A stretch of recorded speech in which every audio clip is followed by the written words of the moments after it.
Is it time? It is time for us to do what we have been doing, and that time is every day. We'll know in a very short period of time, but it looks like it could be something that will be not good. Believe me, not good. So I see issue with that. And again, if you're, hey, right. You're not going to be able to insult your way to the presidency. That's not going to happen. I don't know who created Pokemon Go,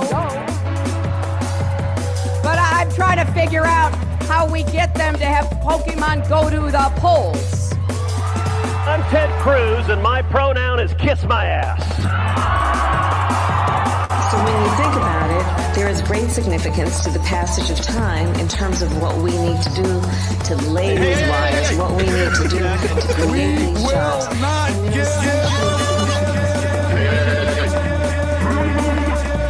America is a nation that can be defined in a single word. I was going to put him. Not good. Believe me, not good.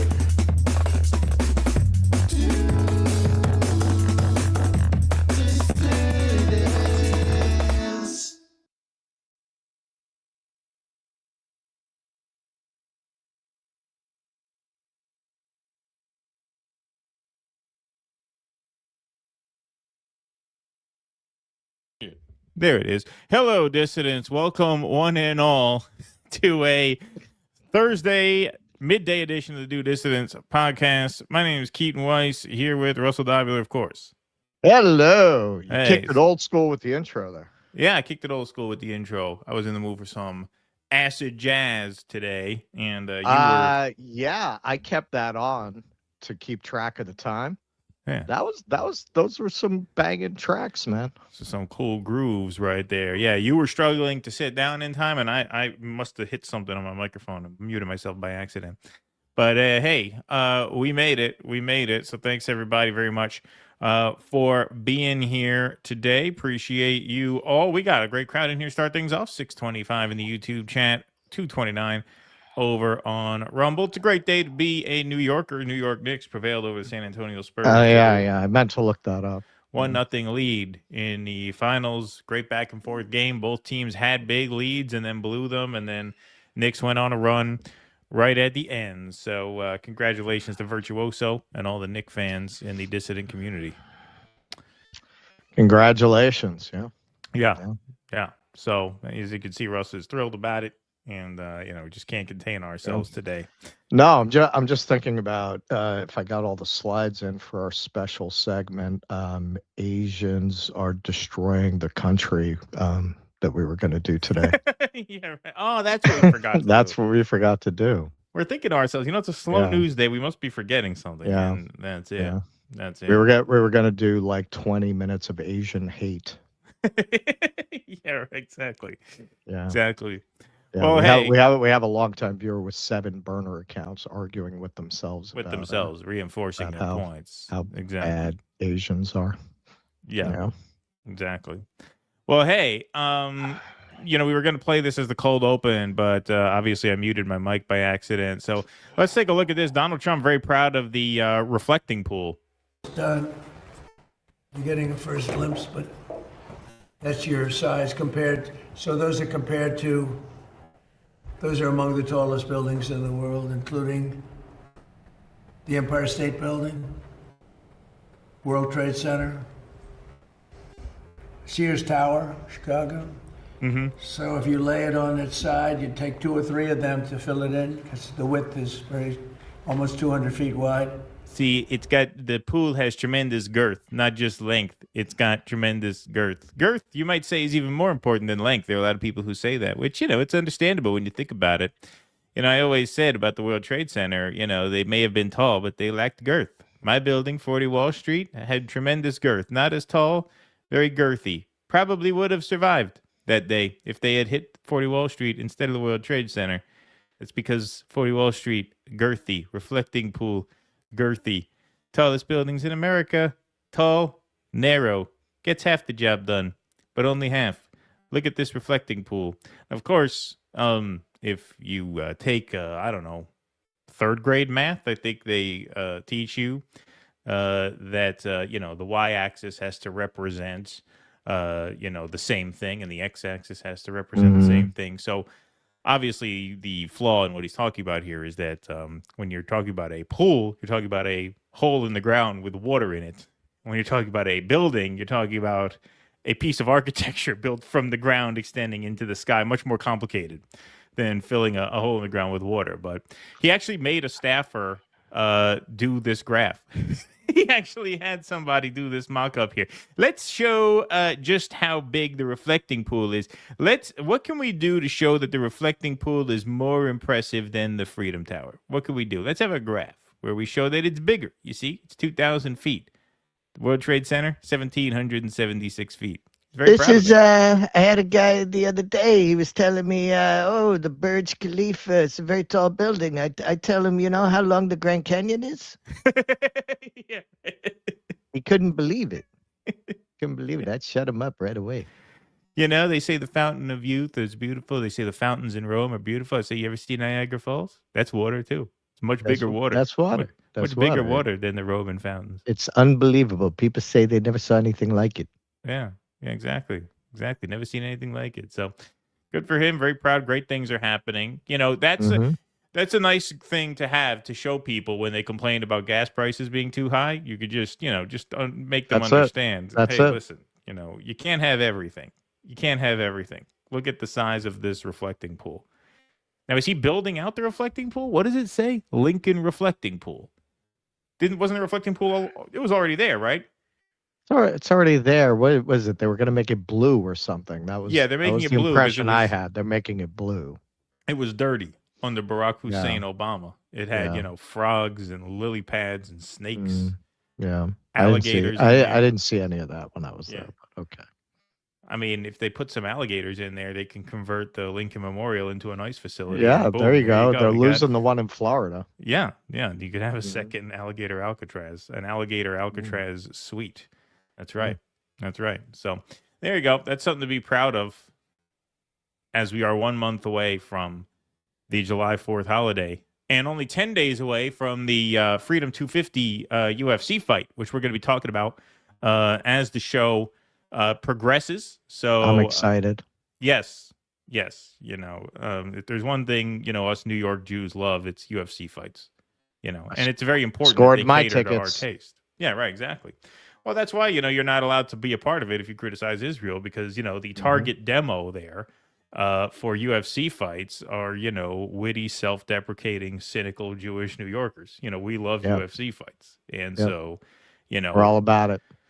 Yeah. Now, Russ and I are not fans of Israel, but unfortunately, many of our kind are. And so it makes sense, unfortunately, that they would, really make sure that the type of people who are biting each other's ears off in cages for throngs of, frothing maniacs, it's very important that they support the Jewish people. I mean, I can understand that. It's just, one of Andre the the Giant, big Zionist. Yeah. Literally and figuratively. A giant of the Zionist movement, you might call him. Yes. One of the true giants. Not like Hulk movement. Hogan. He was a Nazi. Right. That's why they fought all the time. Exactly. All right. So we're going to get to that news a little bit later, but let's get to this news now. Why you use the N-word so much? Yeah, right. Exactly. That's just how I'm made, brother. American made. Racist to the core. American made. That's right. All right. We will get started right now with some news from yesterday. Hey, looks like some Republican members of Congress are starting to figure out that, things going the way they are is not going to be good for them in the midterms. And so 4 of them broke ranks and voted to limit Trump's Iran war powers in remarkable rebuke. Yes, the war powers resolution that's been getting blocked over and over again finally passed. The House passed a resolution on Wednesday to limit President Donald Trump's war powers in Iran, a significant rebuke to Trump and his handling of the conflict. Democrats have repeatedly forced votes to limit Trump's war powers in both the House and the Senate, a campaign that has gradually picked up more GOP support in recent weeks. The vote was 215 to 208, with Republican Representatives Thomas Massey, Brian Fitzpatrick, Tom Barrett, and Warren Davidson crossing party lines to support the resolution.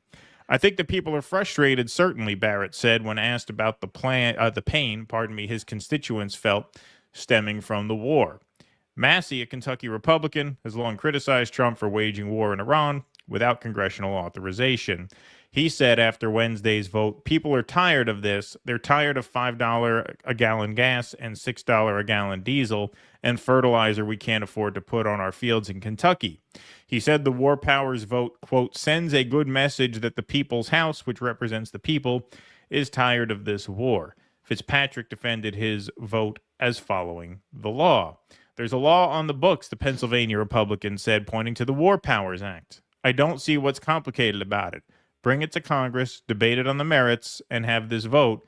That's the way the system is supposed to work, he added. The measure, known as a concurrent resolution, passed by the House Wednesday, must be approved by both chambers, but would not go to the president to be signed. According to the Senate's website, concurrent resolutions do not have the force of law. A House Democratic aide who has been involved in the effort to pass the War Powers resolution told CNN they believe the resolution would be binding and it would be a legal matter to work that out. Yeah, good luck. So just once again, how each House member voted on the Iran War Powers resolution. You had 211 Democrats vote yes, along with 4 Republicans. No Democrats voted no, though some did not vote at all. In fact, it was Pramila Jayapal who missed the vote. 208 Republicans voted no. These are the 4 from Michigan, Ohio, Pennsylvania, and Kentucky. Notice where a lot of the no votes came from. Swing states, perhaps swing districts. Haven't looked too closely into their individual districts, but Sherrod Brown, the Democrat, is now leading the Ohio Senate race by about 8 points, according to the last poll. So you could see the political pressure starting to mount.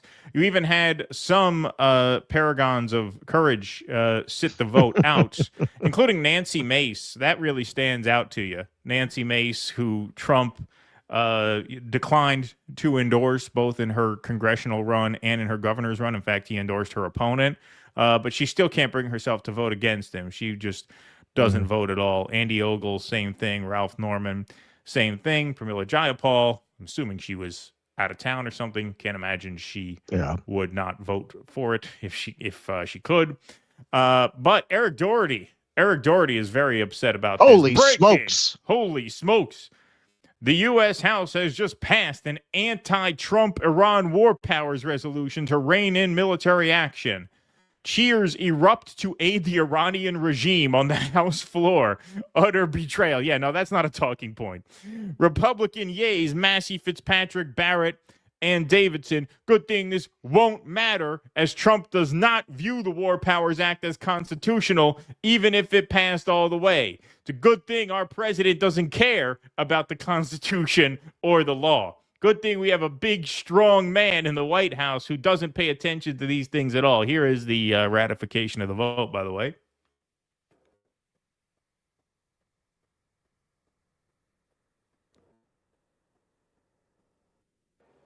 On this vote, the yeas are 215 and the nays are 208.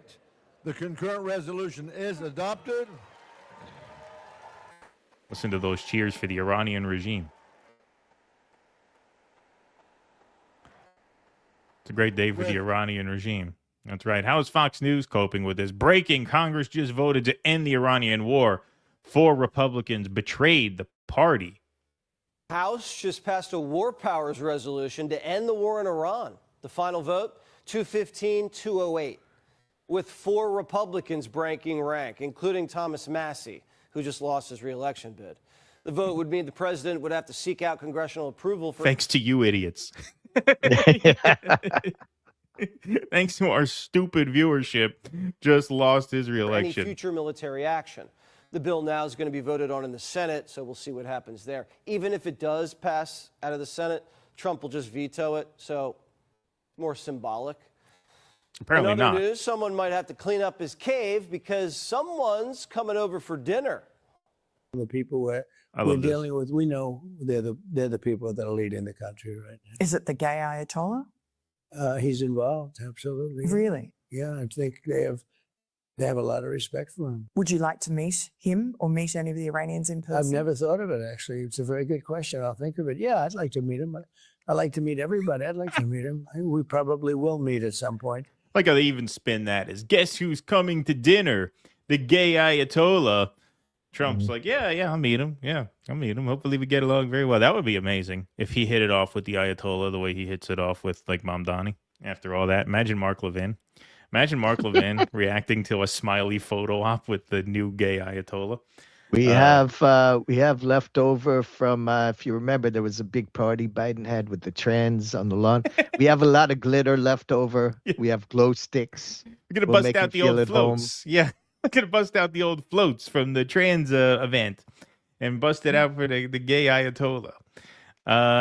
So Thomas Massey replies, 4 of us respected the Constitution, right? Not betrayed the party.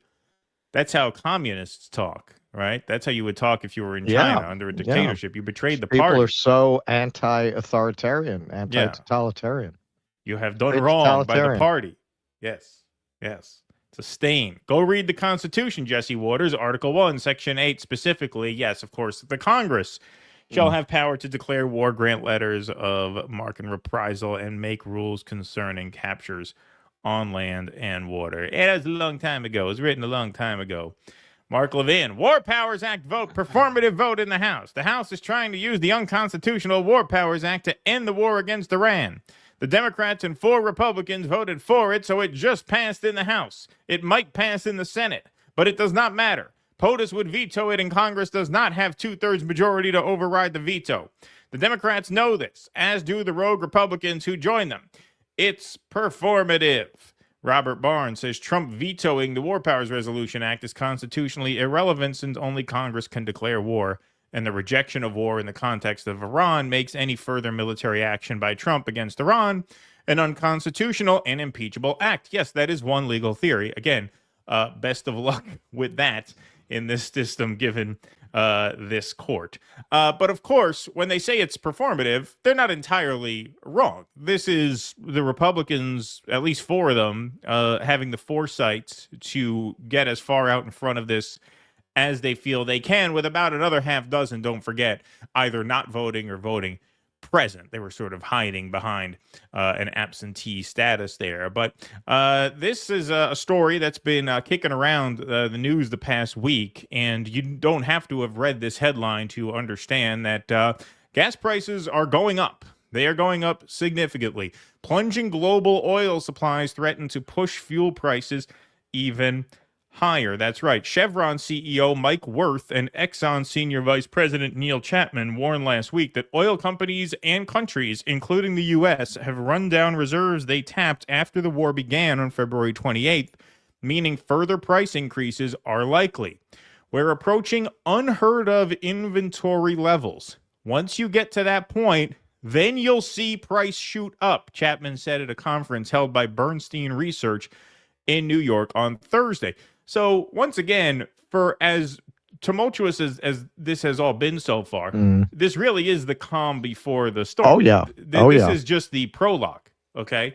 He pointed to company and industry modeling that shows the price of a barrel of Brent crude potentially soaring to $150 or $160. More than 50% what the global benchmark cost on futures markets as of today. The current price, Chapman said... As of Tuesday, sorry.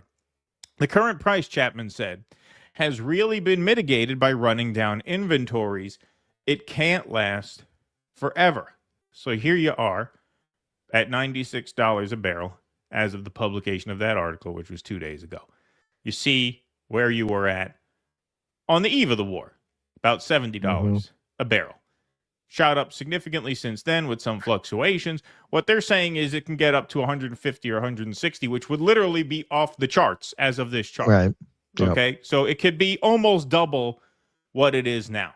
So you can imagine the effect that that is going to have on consumers. But Donald Trump, very offended by this vote to curtail his war powers. Yesterday, in a meaningless vote, the House voted 4 bad Republicans and all of the Democrats to limit my war powers right in the middle of my final negotiations to end the war with the Islamic Republic of Iran. Oh, yeah, no, you were just about to end it. Just about to end it, were you? Can always pull that card out of the deck, right? Axios will back you up. Who would do such an unpatriotic thing? They know where the negotiations stand. No, we don't. How do we know where nobody knows where the negotiations stand. That's probably the biggest lie he's ever told, is that they know where negotiations stand. Nobody knows anything. All the reports that come out turn out not to be true or nullified within hours of their publication. The Democrats are fueled by Trump derangement syndrome. They would rather have our country fail than give me another of many victories. The 4 Republicans, that's a whole other story. They're grandstanders. They should be ashamed of themselves. MAGA, President DJT. Now, of course, the Republicans who are getting cold feet about this war are reading the room. And it's actually kind of amazing that there are still only 4 of them, especially as Americans, yes, becoming increasingly frustrated with the toll that the war has taken on them, especially when Donald Trump cannot stop saying that this war is for Israel. Like, he just cannot get on message about this. Here he is, just recently, just 2 days ago, Israel needed us. They couldn't have done it without us. But Israel, hey, look, they've been a great partner. Bibi Netanyahu's been, for me, a great partner. For Wonderful other people, guy. not so good. For me, he's been. I mean, I say he's fucking crazy. I say everyone hates him, and everyone hates Israel now. And I saved your ass, and you're an ungrateful piece of shit. But I love the guy. I love the guy. Best friends sometimes argue, especially when one of the friends has compromising material on the other friend. That really helps us get along a great deal. Good. We were very effective what we've done, and they needed us. They couldn't have done it without us. Couldn't have even come close. And they needed us, and they got us to help them with a real problem. That's wonderful. It was a real problem, a big problem, a worldwide problem. That's of great comfort to us. Look, I don't want to make Miriam angry. You probably heard the rumors that I wear a diaper. That's because she's wrecked my asshole. If I pass a little wind, everything just comes tumbling out now. That's what the reflecting pool's for. So we need chlorine in the reflecting pool. Late nights around the reflecting pool. It's the best kept secret in D.C. Worst kept secret in D.C., I should say. Worst kept. They can't hide the smell. They can't hide the awful stench. It's early in the campaign until it's not so early in the campaign. Midterms are 5 months away, and the way this timeline is working out, if this truly is the calm before the storm, as industry leaders are saying that it is, it's going to create just absolutely massive turmoil for everyone who needs to get reelected. How can you have $6-7 gas prices as the national average going into a midterm when you're already, for a dozen other reasons, getting clobbered in all of these special elections, all these governors' races? This is symbolic in that sense. It is a reading of the room.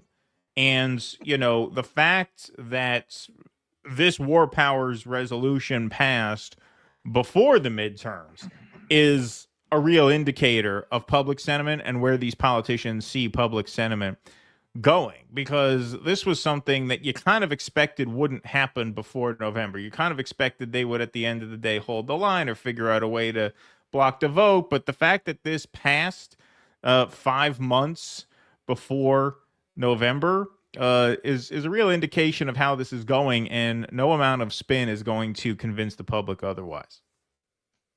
Yeah, it is. I was just reading an analysis on CNBC about gas prices, and they always, you got to remember, these degenerate gamblers, they have money in the market, and just like before 2008, and nothing to worry about.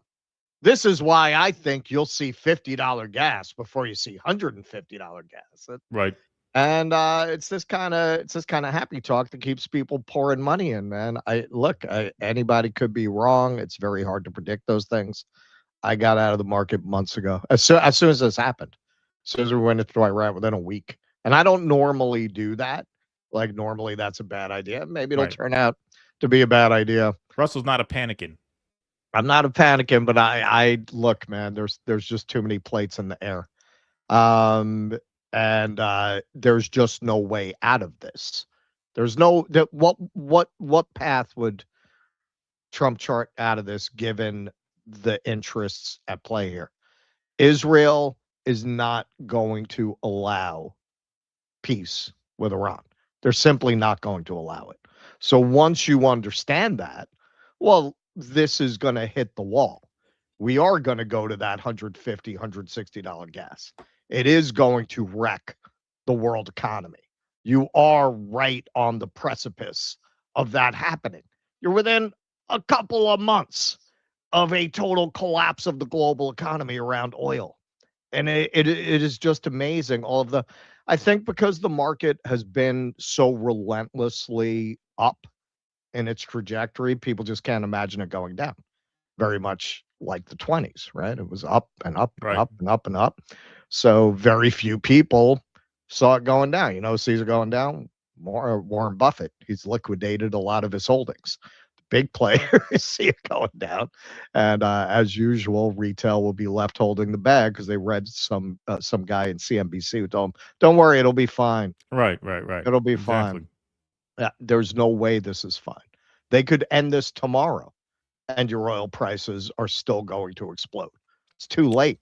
It's too late, and they're not going to end it tomorrow. Israel will not let them end it tomorrow. You see, they have a ceasefire in Lebanon, and then Israel just kept bombing. They always do that. Yeah, no. Oh, yeah, sure. And then they just keep doing what they're doing. And Iran at this point, from what we could see, and there's another thing, you'll see a lot of these happy talk articles telling you, oh, the Iranians can't take much more pain. You know, out of one side of their mouth, they'll talk about how much martyrdom is a part of this culture. And at the other side of their mouth, they'll tell you how they're going to surrender to the United States, which is it, guys? I think it's the former.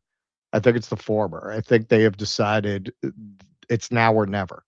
If we compromise with them now, they're just coming back later. Also, surrender what? They hold the cards. They hold the cards, and you could tell they're trying to say economically they can't take the pain. Yeah, but they can they can exert pain. So in a war of attrition, right? Who do you trust to win that? Right? Just like, in the Ukraine war, you always bet on the Russians in that circumstance. Some of it is culture. My money's on the people who have a meltdown over a Black Helen of Troy. Well, that's the thing, right? Those are the people who can take enormous economic pain. Yeah, exactly. Well, yes. I mean, a lot of it is cultural. Sure, absolutely, 100%. I mean, if an elementary school were bombed by a foreign country here in the United States, we would call that for what it would be, which is a terrorist attack, and we would invade the country who did it. So yeah, a lot of this is cultural. You could bet on it in that way, but a lot of it is geographical. Just like I told you, man, at the time the Ukraine war started, my kids had just turned, or were about to turn 3. My 3-year-old could have told you who'd won that war just by looking at a map. Look how much bigger Russia is. Same thing. Maybe now that they're 7 or 8, maybe it's a little bit tougher since it's not so much a matter of size as geographic location. Look at how long the Iranian coastline is. Look at what it's on. It's on the Strait of Hormuz. If the world depends on safe passage through that strait, then it's obvious who has the upper hand in the war. It's not complicated at all. It's actually very, very simple. And we are in the calm before the storm, according to the oil industry itself. And to your point, and this has been reported multiple times, and I don't know what it's going to take for the markets to start reflecting this. They're saying it's too late to avoid a spike in gas prices. Like, it's not as if you can stop all this now by ending the war. Not to say we shouldn't stop all this now. Obviously, the sooner the better. But it is too late to avoid a massive spike in oil. And so it is simply a matter of when the shit hits the fan, not if. Yeah. And Iran, in the end, has a doomsday option. All that desalinization infrastructure is right out in the open in all of these Gulf countries. In a game of chicken, it comes down to whether you're prepared to take it all the way. And usually the person who's not going to blink at the last moment is going to win. Iran if they feel existentially threatened by the United States, they can always turn around, take out a desalinization plan and say, that's just for starters. You could literally make the Gulf uninhabitable if you just targeted the desalinization plants. Now, I don't think they'll do that lightly. I think they'll do that if they feel like it's existential. Well, if we're going down, we're going to take you all down with us. Right. If you push it to that point, right? Like if you push it to that point, because that, I mean, in that event, you're talking about a mass casualty situation. I mean, utter devastation for the people closest to those desalination plants. Obviously, those. I mean, it's an apocalypse. That depends on water, but scenario. Yes, the shockwaves go far and wide beyond that. Yep. All right. Let's go to some chats and rants here. Nocturnal Human says Nick Cruz would be great to have on to talk about the UFC story. I don't fight myself, but have a great imagination that I could. Well, yes. Yeah. Us as well. Us too. We share that with you. We have a great imagination. But yeah, no, Nick actually does the mixed martial arts. Vientica says everything's a scam, everything's a lie, everything's hypocrisy, and so you don't comply. Thanks, Vienticus. We'll be doing your book read on Sunday, Vienticus. I know you're looking forward to that. Vienticus. And by the way, Russ, I just had a poster design with this on it. Maybe I'll send you one so you don't forget. You want black background or white background? With what on it? We don't see. Yeah, we don't. We can't see the link. Just email us a link, and we'll take a look. I really like that groove at the beginning of the countdown. Got a link? Yeah, those are off the Epidemic Sound. I should probably start adding. Yeah, that was a good jam. That was a good jam. Yeah, I should start adding the artists to the description. I haven't heard that one.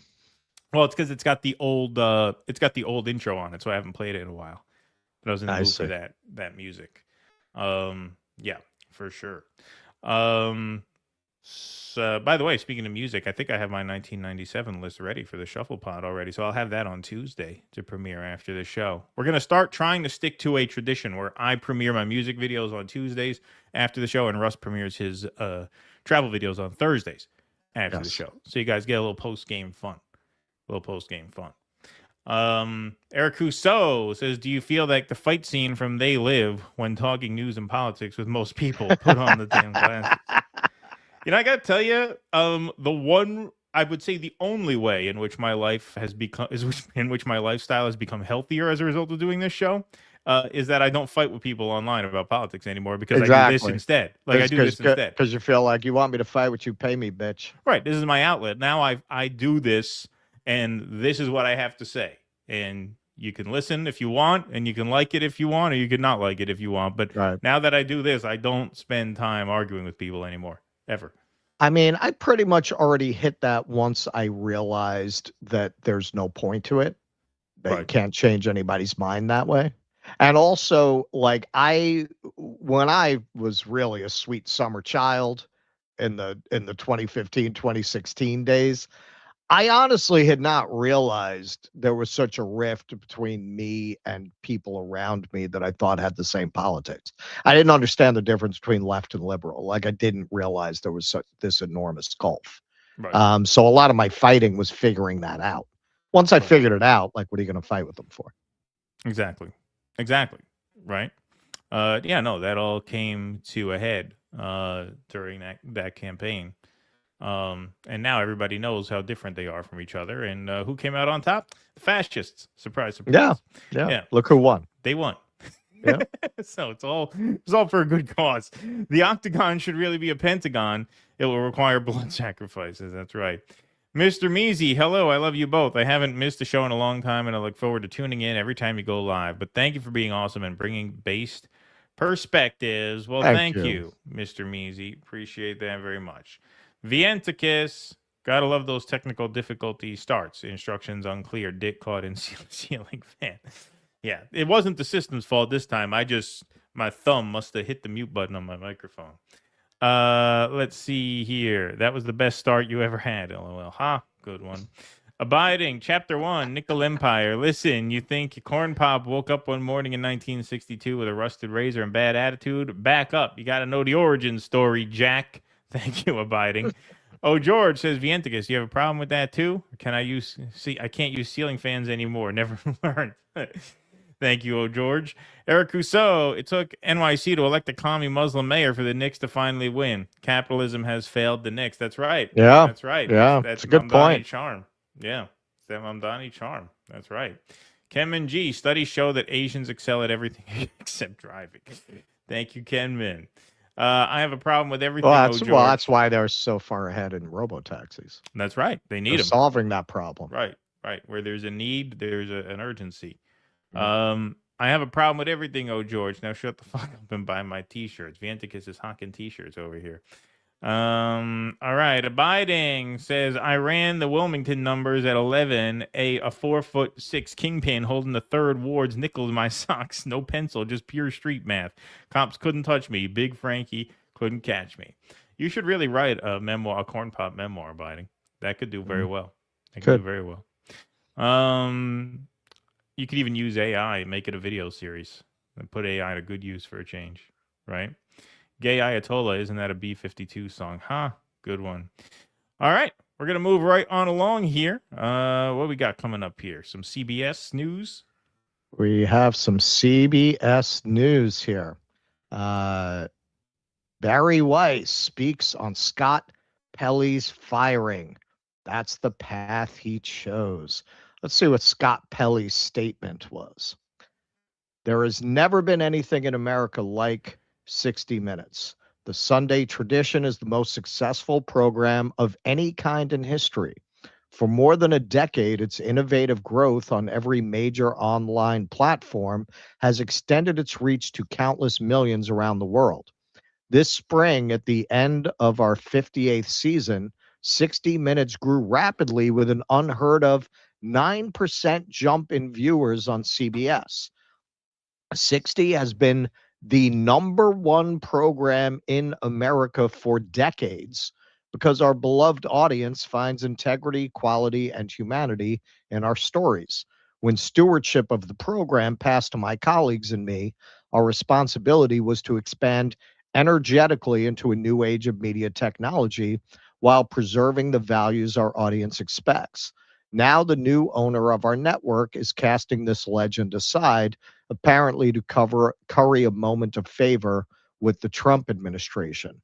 The waste is heartbreaking. Last month, 60 Minutes lost its DNA when our entire senior leadership and 2 of our best on-air correspondents were cruelly fired without cause. Good people were silenced because they stood up for our audience. They stood for fairness against the forces of political bias. They stood for professionalism against chaos. For my part, new management has instructed me to inject falsehoods and bias into a politically sensitive story. I've been told to include assertions that are unverified. To date, in every case, I have managed to ignore these instructions or refuse them. Recently, politicians have been invited to choose correspondents for interviews on the broadcast. Giving politicians control over 60 Minutes interviews is not how this is done. Finally, incompetence and unprofessionalism in the new management have wreaked havoc. In a case involving one of my stories, the entire program came within 19 minutes of not getting on the air at all. If you remember with the CCOT story, this happened with Canada as well, where 60 Minutes almost didn't go to air. At 60 Minutes, we have fought harder than anyone knows to save the program that became an American icon. We owed that to our millions of viewers. I am deeply moved by the thousands of wishes we have received to keep up the good fight. Most of the men and women of CBS News are still in that fight, but now the collapse of values at the top has become untenable. The leadership of 60 Minutes is no longer recognizable.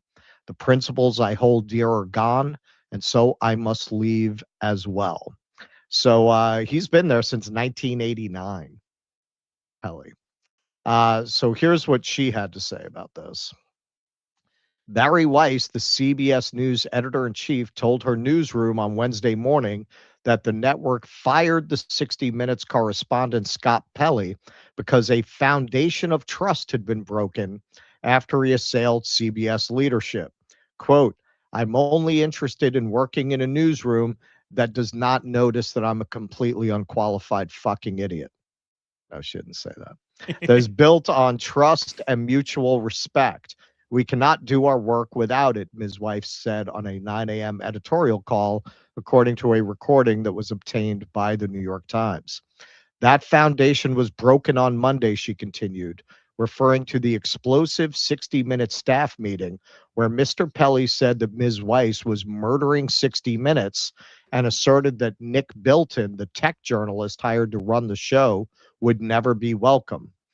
Quote, despite our attempts to engage with Scott Pelly and to find a way back, unfortunately, we weren't able to do so, and so we had to part ways, Ms. Weiss said. We did not want that to happen, but that's the path he chose. These were Ms. Weiss's first remarks to her staff about the decision to fire Mr. Pelly, who was informed of his dismissal on Tuesday evening. CBS News has not issued an official statement about the firing. Mr. Pelly, who joined CBS in 1989, had been enraged by Ms. Weiss's decision last week to fire the leadership team of 60 Minutes, including its former executive producer, Tanya Simon, and two on-air correspondents, Sharon Alfonsi and Cecilia Vega.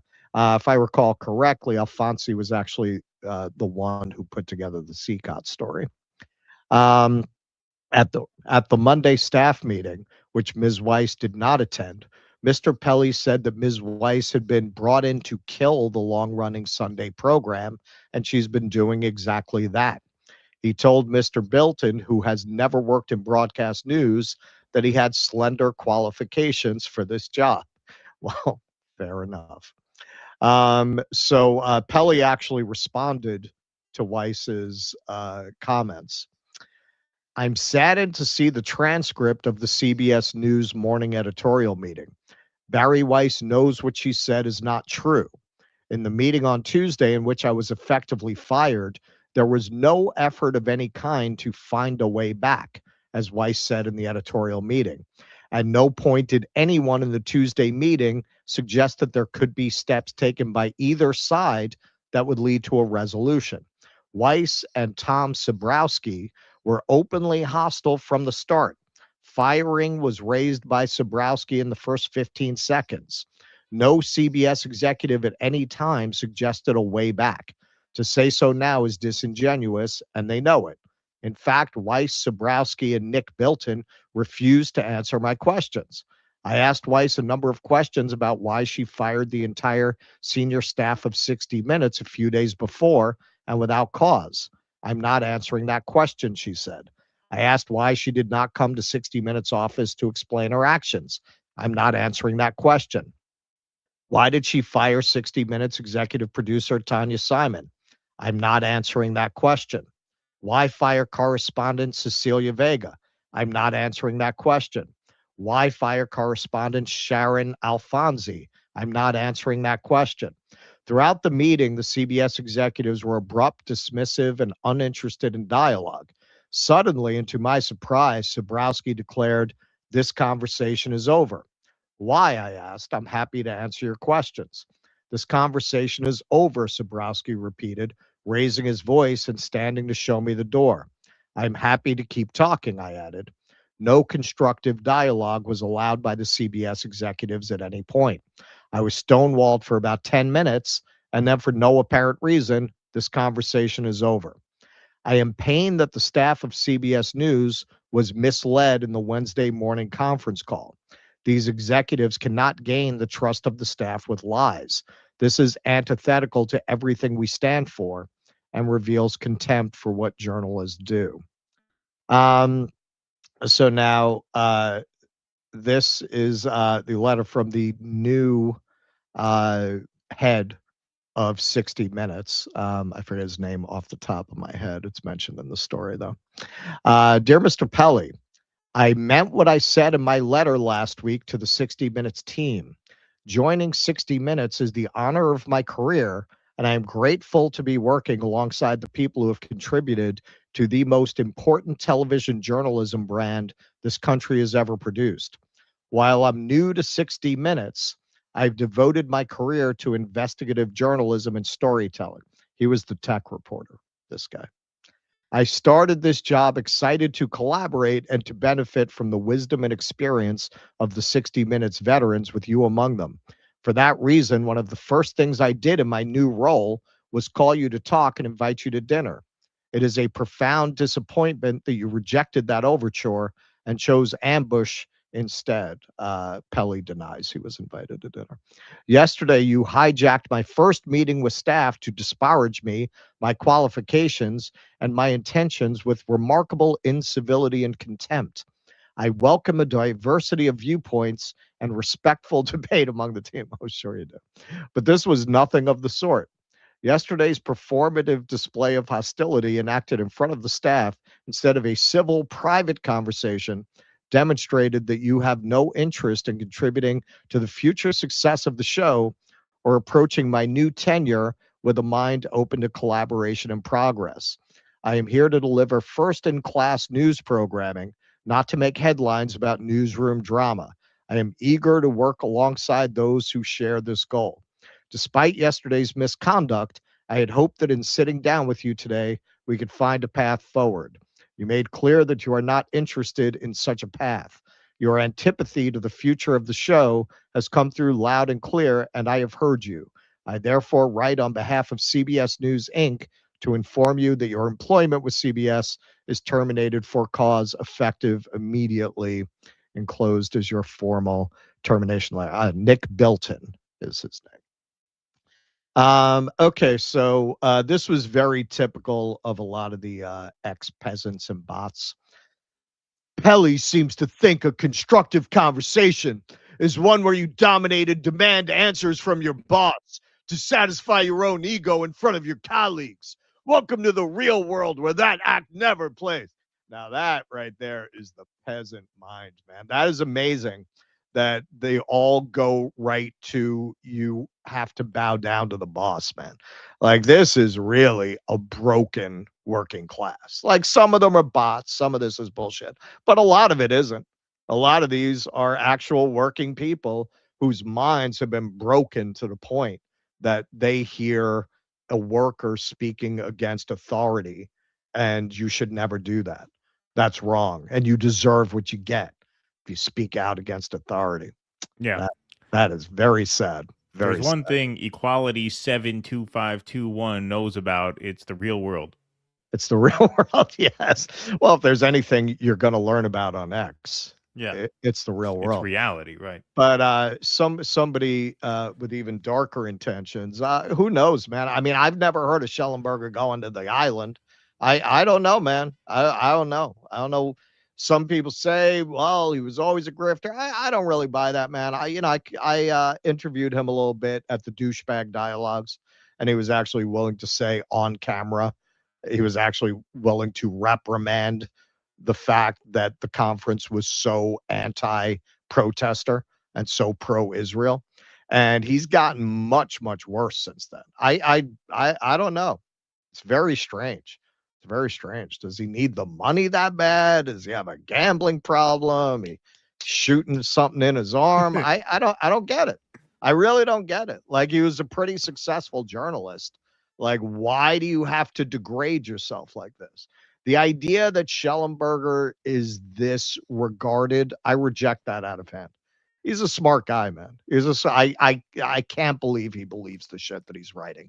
You know, the common denominator here is Substack. You know, Tracy, Taibbi, Schellenberger, they're all on Substack. Maybe there's something about, I mean, I love Substack as a platform. Don't get me wrong. They're great to us, and we're very thankful. It's a free speech platform. But maybe it's something about the readership on Substack that is just particularly stubbornly stupid that you feel you have to cater to them. Really? Yes, really? I think really, yeah. That would be my guess. I mean, maybe you the get kind of big enough on self-satisfied, Substack. pseudo-intellectual, patron that populates Substack, maybe. It's got to be. Maybe, because how did all much the Substack people get stuck with the stupid audience that they can't break out? How much money do you need, though? How much money do you need? Like, you can't go with half the audience? Like, come on, man. Well, that I like, don't know. how much do you need? How much do you need? Yeah, I don't can't understand speak that. to that. Maybe if you get big enough on Substack, they bring an innocent-looking plant to your bedroom, and you wake up a different person. Maybe there's the a next honeypot day. operation. That's maybe. I don't know. But here's Schellenberger. We'll have to go to one of those things they invite us to. You know, we've gotten invited to a few of them. We've never gone. You don't tell me that. I would have gone. You would. It's in Well, New we York? didn't get invited to the big one in Oh, I DC. see. The kiddie table? Yeah, the kiddie table. Yeah. Schellenberger. CBS has fired 60 Minutes correspondent Scott Pelley, and rightly so. He betrayed journalistic principles in platforming debunked science. Oh, unlike you. Unlike Michael Schellenberger, there are no risks of nuclear waste in building nuclear power plants. That guy. In being closed-minded and dogmatic, and in behaving like a pompous ass. Good riddance. Mr. There is no climate change. Michael Schellenberger has a problem with their science reporting. But this part is really remarkable. This is amazing. After being fired from CBS, former 60 Minutes correspondent Scott Pelley yesterday said that new management has instructed me to inject falsehoods and bias into a politically sensitive story. I've been told to include assertions that are unverified.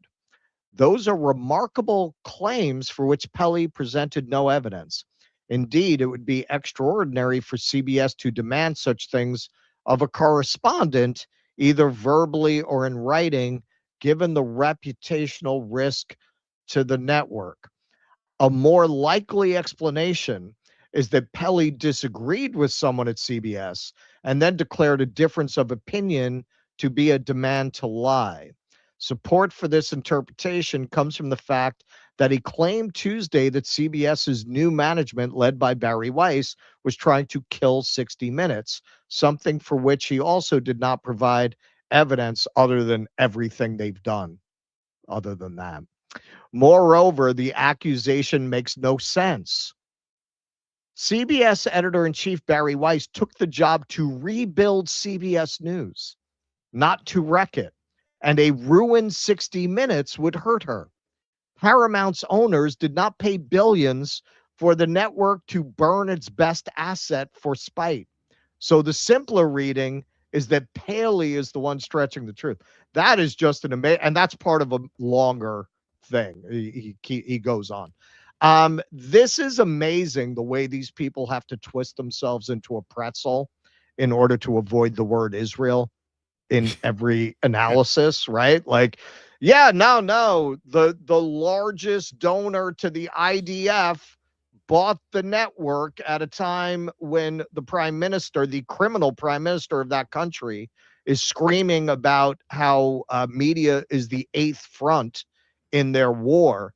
And they've increased their propaganda budget from 150 million to 750 million. And Barry Weiss, since her college days, has been a rabid Zionist who obsessed with canceling anybody who speaks out against Israel, and with absolutely no qualifications, and with a failed outlet that is only propped up by right-wing Zionist donors like Mark Andreessen, is put in charge of CBS by a guy who doesn't need it to make money because he makes his money somewhere else.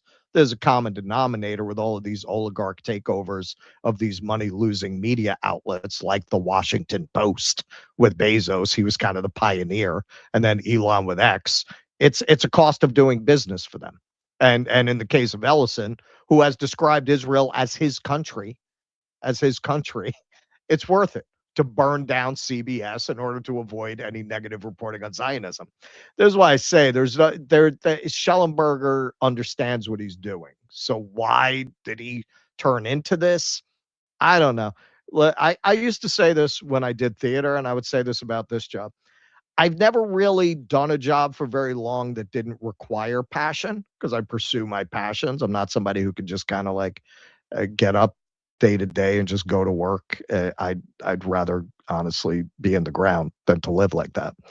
But gigs like that require you to care. Like, you have to be into it. I always say, if I weren't into doing these things, I'd go do something that makes money. I'd be a lawyer. I would just go sell myself to the highest bidder if you're not passionate about what you're doing. I don't understand how you do this gig as a fucking degenerate liar. Like, I don't understand how you can get up in the morning and do that. I don't get it. I don't get it. You could see it in Taibbi's writing. Taibbi's writing was never boring. And it's boring now because he's bored.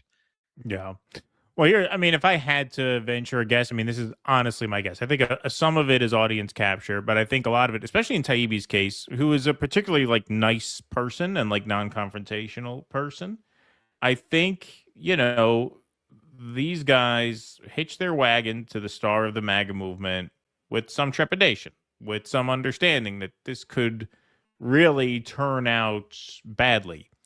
And now that it has turned out badly, I think they struggle to reckon with that. I think they kind of struggle to admit just how badly it's turned out because they feel a little bit culpable for the role that they played in ushering it in. That's what I think about it. And I think a lot of people feel that way, and very, very few people But how do you man enough to say it, you know? Look at what Schellenberger's doing here. Look at no, what it's he's ridiculous. doing. Well, Like, it's how do you cover this subject? That's what I called out Taibbi for. Yeah, I mean, like, how do you cover this subject without mentioning Israel and Zionism? How do you do that? It's Talk about just- Barry Weiss and Larry Ellison. How do you not bring that up? No, it's incredible. I mean, it is denial of reality at every point. First of all, you know, I'm not a consumer of mainstream media. 60 Minutes was not like my thing. I was obviously not a religious 60 Minutes viewer. We are on the air when they're on the air. So I haven't watched a 60 Minutes episode in literally years and years and years.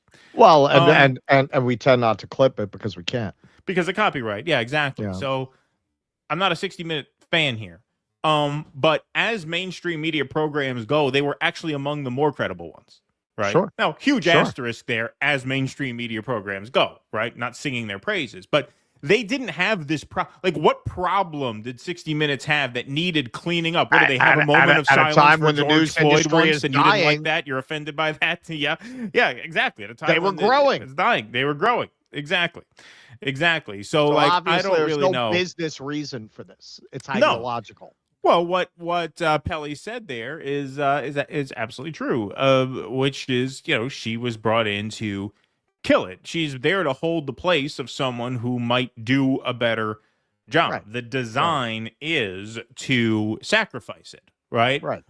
Because even if she did a good job, quote unquote, in other words, even if, you know, she didn't spike stories about CCOT, right?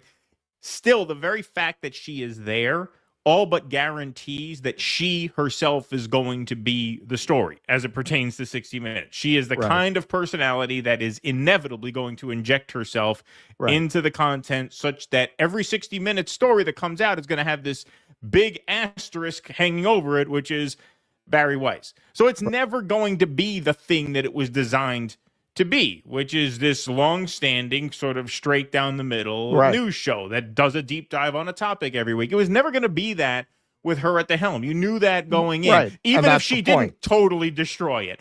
But that's the point. The point is, at the very least, the most benign reading of it is it was designed to box out people who might do an actual good job, like the people who put together that CCOT thing. Now, that leaked, and we played some of it. It was a well put together segment like that. That was a good piece. That was an important piece where you had people testifying to these horrific, nightmarish experiences. And think of what a low quality piece of shit person you have to be to spike that story and silence the people who were going to get a national platform to testify to the horrors that were being perpetrated at that time with really no accountability in a very, very scary moment. Think of what an absolute piece of garbage you have to be to nix that. Well, but that's the whole point. They're there to please the Trump administration. Exactly. And to serve Israel. Right. These are the dual purposes. Story like that doesn't fit that agenda. And that was just the beginning. And predictably, they're going further and further in their takeover. Cecilia Vega, one of the people fired, has the same story. I very much fear what comes next for the future of the legendary broadcast. In recent months, my producing teams and I have experienced efforts to insert political bias into our stories. Reporting teams have held back on submitting story pitches about important news topics out of fear of the internal repercussions. Let's call it what it is: censorship, both imposed and self-driven. It is dangerous for the show and dangerous for democracy. I held the line and refused to incorporate suggestions that offend the conscience, a phrase I borrow from a colleague who has also fought to keep questionable editorial suggestions away from the facts. I know from many conversations with colleagues that many producing teams and correspondents working on the show today have had to fight to maintain editorial independence with regularity. I am far from the only 60 Minutes correspondent who has asked herself, what is my personal red line? How much can I push back before I pay the price? Yeah, man. I mean, anyone who continues to work there, look, no, people got mortgages, they got houses, but if you're enthusiastically endorsing this, you probably have pretty low morals. If you're a journalist who's not getting fired, it probably says something about you. Now here's everybody's favorite radicalized wine mom, Jennifer Welsh, reacting to this. Weiss is a very unserious person who has a very serious job. And Nick Bilton, you chose to go work for these fascists, and now you are a fascist collaborator. We stand with Scott Pelley 100%.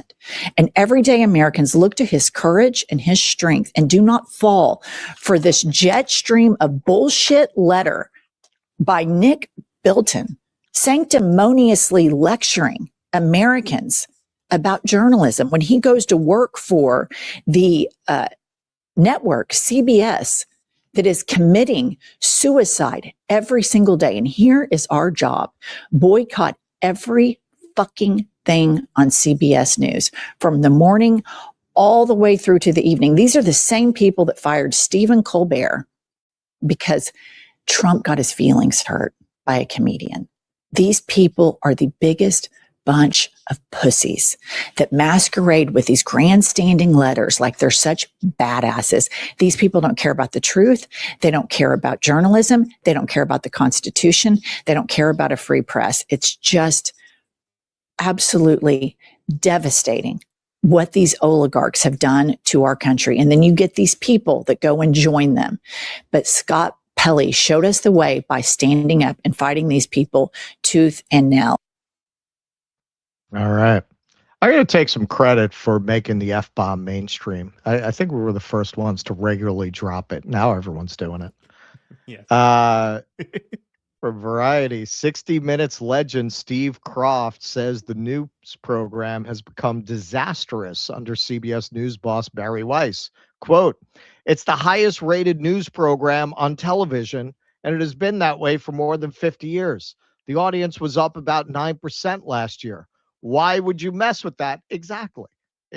Like, you can't argue they're trying to save a failing brand.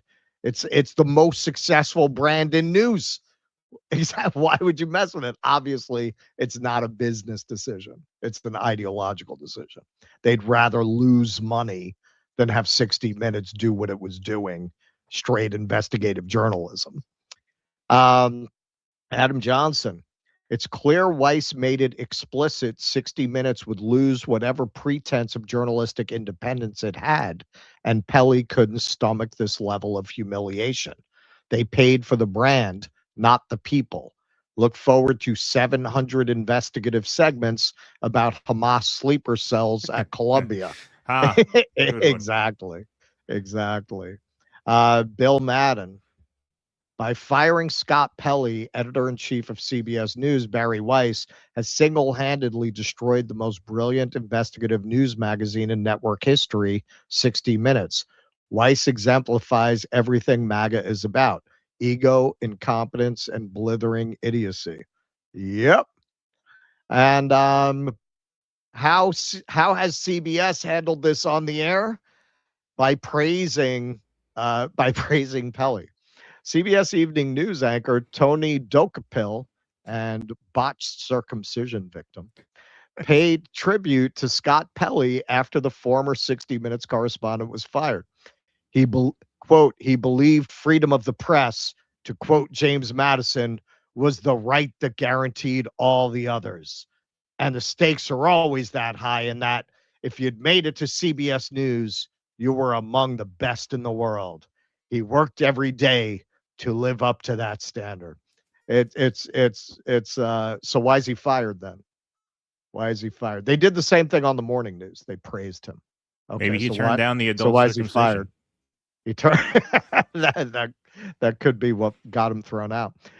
So yeah, as soon as Ellison took over, you knew this was going to happen.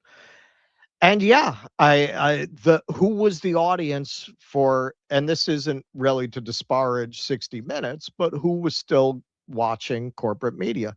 Libs. There's no business logic to this.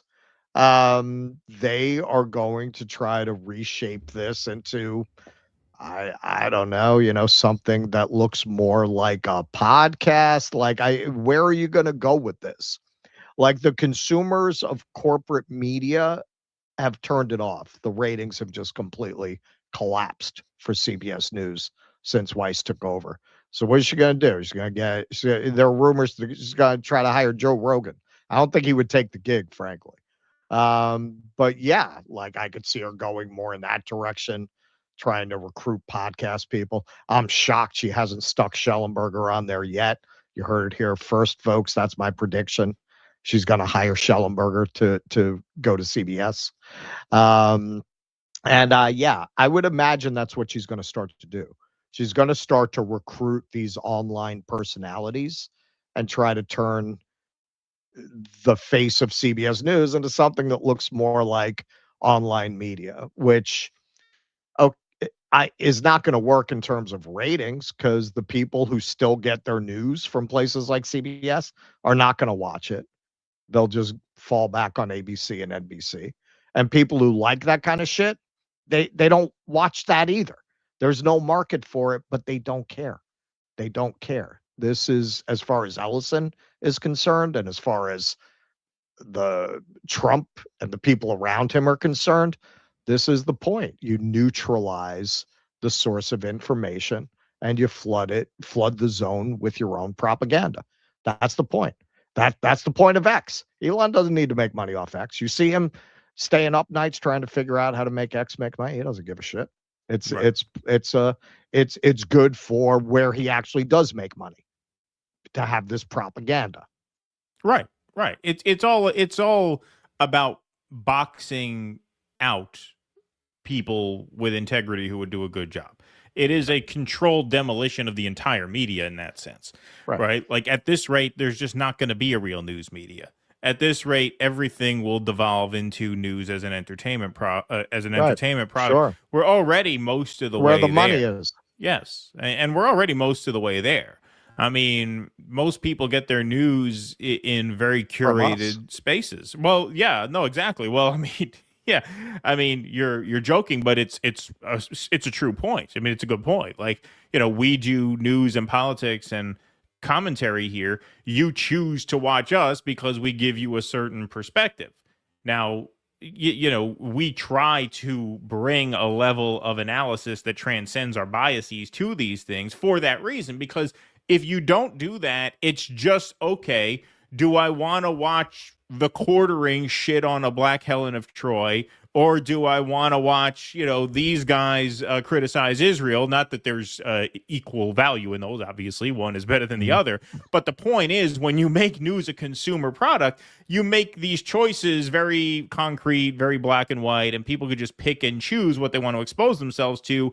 And that is really not conducive to a healthy society, right? Like, you do have to have a media that simply reports the facts, and that is being completely dismantled. It's being completely dismantled, and CBS is one element of that. MSNBC is already, not on that page. Neither is Fox News. Those are, two versions of the same problem over there. And then what do you have? You have, Larry Ellison now at CBS. You have, CNN getting a little makeover. Eventually, they're just going to run all of these outlets into the ground, to the point where no one trusts objective reporting ever, because there's almost none of it left. And that is the end result of all this. That's the road you're on. You're already most of the way there. Exactly. All right. You want to take some chats? You want to read some chats? I'm going to put our scroll up here while we're doing some Hi. Super Chats and Rumble Rants. If you'd like to support the show, links are on the screen. Members are scrolling up and down the screen. Perks include call-in access to our Q&As, bonus episodes like film clubs and post games, and ad-free replays of every live stream emailed to you the day after they air. Plus, your name on the screen and the goodwill of supporting us here. You guys are the backbone of the show. Eric Rousseau, did you know that they just started diluting the gas with E15, so now we get much less miles per gallon and damages your car? I heard something about that, but I haven't had time to look into it. Unearned opinion. I wonder why Iraq doesn't cut off Israel's oil. Well, kind of got them under our thumb. Eric Rousseau, so will it become the Road Warrior times? Do I need to update my wardrobe now? I hope so, because I and many others were disappointed by the COVID lockdowns. That was not the apocalypse we were promised. We were promised a lot of leather. I didn't see any. Kawaii Cowboy, happy June 4th to all dissidents. You're invited to unlearn the Fed slop on Tiananmen today. Spoiler alert, like January 6th on steroids. Yeah. Oh, is that why Harold from China? Is that his handle? He sent me something about Tiananmen. I'm already there, man. That's why I went to China. That's what convinced me, because I had a lot of our viewers said they lied about Tiananmen. I looked into it, turned out it was true. So yeah, I know. Vianticus Prime, I made posters saying everything's a scam and yada yada. What color backgrounds you guys want, white or black? It's hard to say without seeing it. Probably without black, seeing a mock-up. Jolly Man, black, though. Okay. Jolly Man, shit on it, or coffee in case I spill something. Yeah, spoken like a man with 3 kids. Jolly Man, big boy. Trump. Miriam has given me the most beautiful cloak. It's invisible to anybody who is foolish, meaning fake news outlets are staring at Lindy's pacifier. It was like a Mad Lib. Kenman G. Aaron Mate said that Barry Weiss heading up CBS is basically like Tom Hanks and Big running a toy company. Well, he kind of did a good job though, right? Because he was a kid, right? That's right. Matt from Wisconsin. I'm from a town that claims to have the world's largest round barn. Not very big or impressive. It's just that nobody builds round barns. Some of those barns are impressive. We're gonna have to.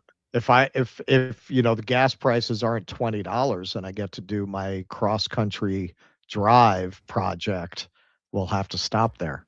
Yeah, we took the kids to the Maybe historic site the other day. A couple of weeks ago. It was like a field trip. It's just like, this old like settler family from like like late 1600s, early 1700s. And they had this massive barn in there. And when you think about it, like it really is impressive how they build this stuff with very primitive tools and, and no electricity, no nothing, I mean, it's just kind of crazy. They lived like their version of going to work was not go to work to make money. It's just do what you need to stay alive that day. Right, go fetch the water from the river, go grow the food, go make the tools at the blacksmith shop, go trade with the natives. It's a funny story. They talk about how they would trade for beaver pelts with the natives. They would make tools in the blacksmith shop, and they would give the Indians tools, and the Indians would give them these beaver pelts. And I thought, you really got to trust those Indians. Those were some very honorable Indians, because like they would trade a hatchet for a beaver pelt. So you give an Indian a hatchet and he gives you the beaver pelt. Why wouldn't the Indian just kill you with the hatchet and take back his beaver pelt? But they didn't do that. That's very European of you to even think that way. It's the way the Gambino tribe would do it that way. Yes, that's the way the whites think. It's the way the Gambino Indians would do things. Yeah. Romer Oscar, not trying to be argumentative. Don't be offended. Gas is only around $3.50 here. Maybe $5 is in NYC. Please don't get upset. I like you guys watch faithfully. Why would we get upset? Yeah, where are you at that it's $3.50? I'm here in upstate New York, in the capital region, and it is between $4.50 and $5. It's not quite $5 yet, but it is like Between 450 and 470 now is where it's at. Whoops. Eric Rousseau, Taibbi and Schellenberger figured out that liberals have money and leftists do not. But yeah, but they're not liberals. They've gone completely off the fucking beam. Burhunk, love from Bahrain. What do I need to do to get invited to Ivanka's Epstein Island 2.0? Someone DM me. Yeah, we're gonna cover that later. Yep. All right. Want to move on? All right. Yeah, let's do it. Yeah, you got your Farage segment ready to go? That's what we're doing. All right. Yep. Yeah, I've got all the videos in for that, right? Yeah, they're all in there. Yeah. Okay. Okay, so this is a story with a lot of ins and outs, as we say.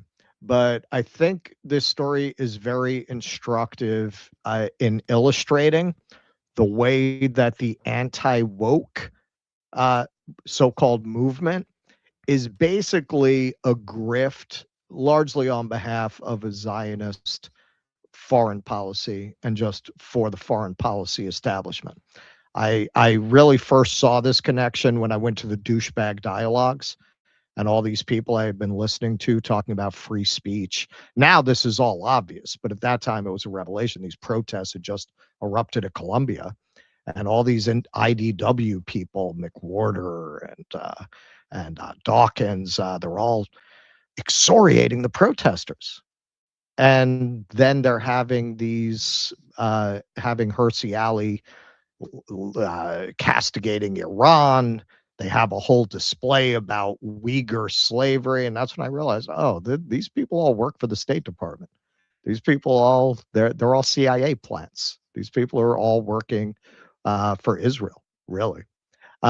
This story really illustrates that. And that is not to take away from the horrible tragedy of this, but we will get into that.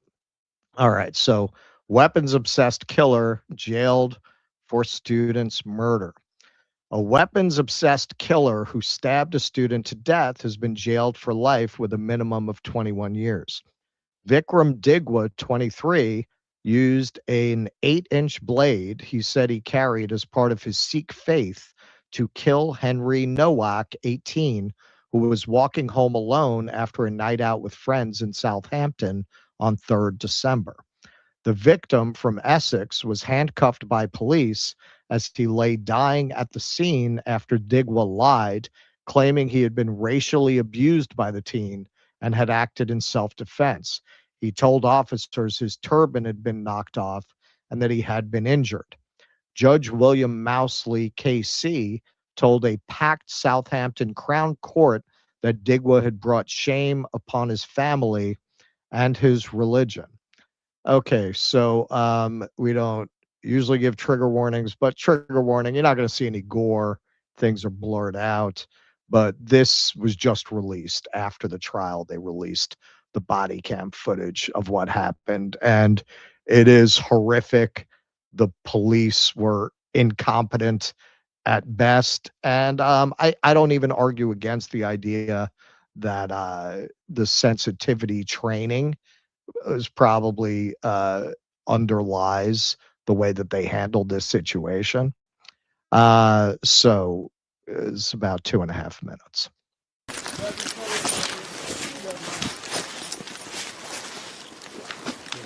My dad's holding it now.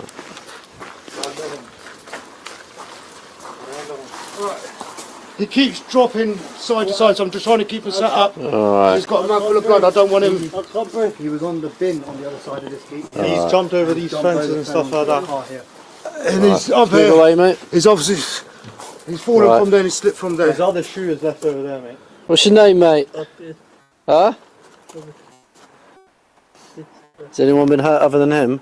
Yeah, me. He's grabbed my brother. He's took my turban off. Started grabbing my head. Are you injured? Yeah, I've got swollen eye, little bruise. Alright, just step back a little bit for me. Someone flag these down. Got this stud. Right, let's get you out of there, shall we? I was in bed asleep. Whenever just finds me up there, look, someone's attacked. I can't breathe. Grab his other. All right, so that right there somebody who's that gravely injured, I mean, I know that, and I'm not a cop. You don't move them. You call an ambulance. Like, you don't even mess with them that way. You might injure them more.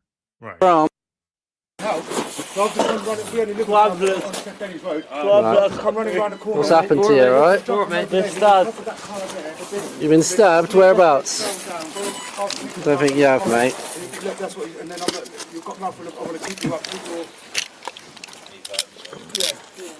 Hand? I can't breathe. Put the hand in the cuff, mate. Yeah. This is like can't breathe. times this has happened to us. We've been walking, we can't multiple times we've had people racistly attacked, nothing happened.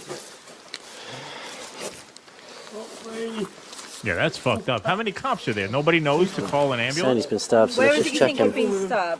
Well, just like you don't check to sit, the guy clearly can't sit up, and you put handcuffs on him. Yeah, that's ridiculous. Like the level of idiocy and just, criminal neglect. Like, I would be in favor of prosecuting these cops. It's not a question of whether this is a grotesque example of police misconduct that never should have happened. Absolutely, sure. In the face? Oh no, but we have to check, don't we? Right. In the face? Just get these back off, get their details and that, and I'll keep hold of them. Please, brother, I can't breathe. Should we Right, keep you on your side, mate. You better retrieve then. It's okay. Saying to him, I'm keeping him on his side. We were set up when we had him here, but he didn't like it. What's your name, mate? At the moment, you are under arrest, and that's for assault, so you do not have to say anything, may harm in defence. If you do not mention when questioned, it's up to which you later rely in court. Anything you do say may be given in evidence, alright? You'll be sick, I think.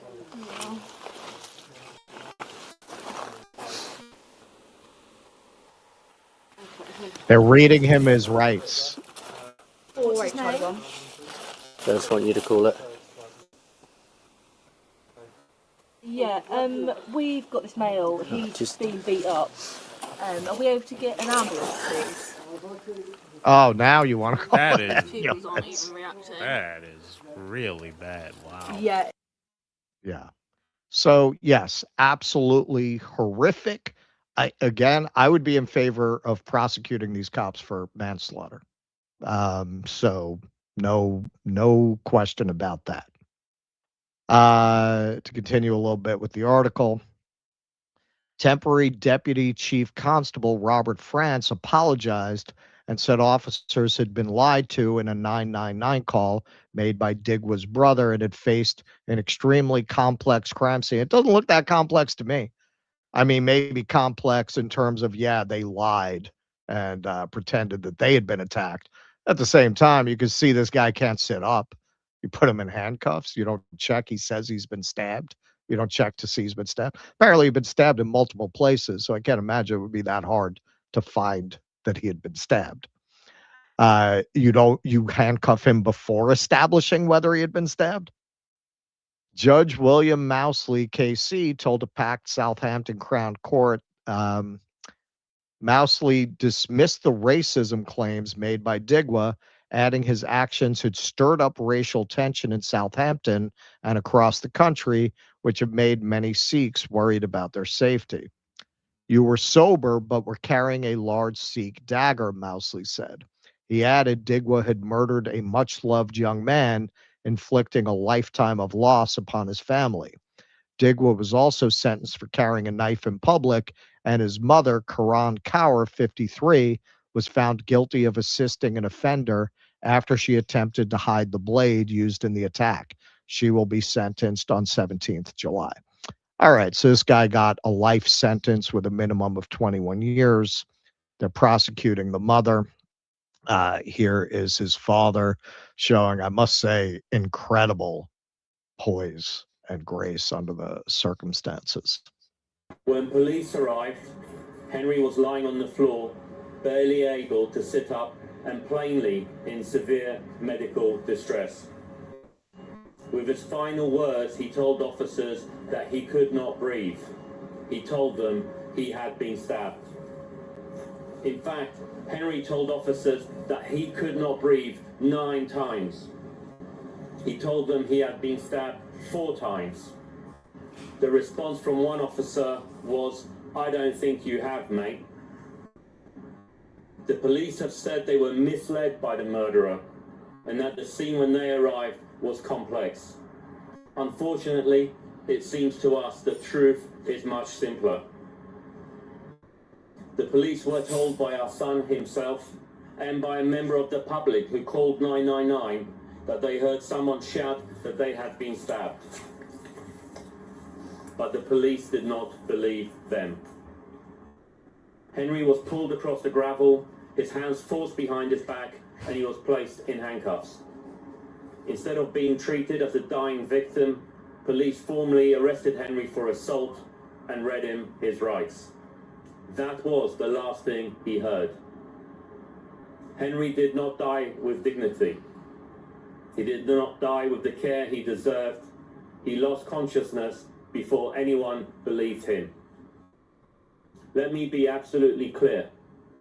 We hold Vikram Digwa solely and 100% responsible for the brutal murder of our son. But Henry should not have died on the streets of Southampton in police custody. The way he was treated was inhumane and degrading. His murderer, however, was afforded decency. He was believed. He was not handcuffed when arrested. He was not handcuffed when transported to the police station. As far as we understand, he was never handcuffed at all. And, as Vikram Digwa himself told the court, whilst under arrest for Henry's murder, police even took him to the kitchen so he could choose his food. The contrast is unbearable. We believe the officers involved remain on duty, although we understand some may have since resigned. One was allowed to leave the force before she had given an account to the Independent Office of Police Conduct of what happened that evening. Okay. There's more to it. Keep in mind. We're going to take a look at that later. Absolutely no question, and we'll get into this a little bit later, that there are policies within the British police training at this point that could have led to this, that in the attempt to address past police racism, in many ways it's gone so far in the other direction that you have police bending so far over backwards that they are biased against white suspects in situations like this. I think you could definitely argue that. As I said, just the gross incompetence of somebody who can't sit up being handcuffed, who's saying that they're being stabbed, I think is grounds for, I don't know, the British legal system here, that would be a manslaughter charge. They didn't intend to kill him, clearly, but it's such gross disregard for life that I think it qualifies for manslaughter charges. None of that is in question as far as I am concerned. The person who committed it in what was pretty rapid result, this took place in December, within 6 months has been sentenced to life in prison. His family is being sentenced. The police involved are being investigated, so the outcome of that is still up in the air. Who is boosting the signal here into something that will drive people into a riotous mob? Who are the people who are taking this tragedy and exploiting it to create social chaos and violence? Who are the people doing that? Who are the people behind that? Well, for example, and keep in mind the way this clip was clipped. We're going to get back to that. That's why I wanted to play the whole thing. Trisha Posner shared this out. Henry Nowak's killer got a 21-year sentence today, but still no justice for the police at the scene who handcuffed Henry while he was dying. Henry's father today, after the sentencing, gave a heartbreaking account of what happened to his son and why so many of us are outraged. So many of us. And then later on, update, the police have at last released the body cam footage of their arrest of Henry Nowak. It's so disturbing and upsetting knowing that you are watching an 18-year-old kid die in front of your eyes while the police downplay his injuries. Sure, that's all true. Who is she? Who's Trisha Posner, who's boosting this signal? She's a founder of Anti-Semitism Watch, best-selling author of The Pharmacist at Auschwitz, unapologetically Jewish, and I love how she ties that to adult human females. See, this is the grift, right? She throws in the anti-woke adult human female, little anti-trans activism thing, and ties it to her Zionism. That's the whole grift with these people. That is exactly what I saw at the douchebag dialogues. They're using these cultural provocations to sheepdog people into Zionism and a foreign policy that largely revolves around Zionism. That's their intention. That's what they're doing. Who did I share the body cam footage from? Suella Braverman. This body cam footage is extremely shocking. You can hear Henry Nowak's pleas about being unable to breathe, and you can hear how the police dismissed them and failed to take action to try to save his life. This is not just about knife crime. This is about police failure, poor police training, and anti-white racism. Who is going to be held accountable for this scandal? So who is Suella Braverman? She's a wall fucker.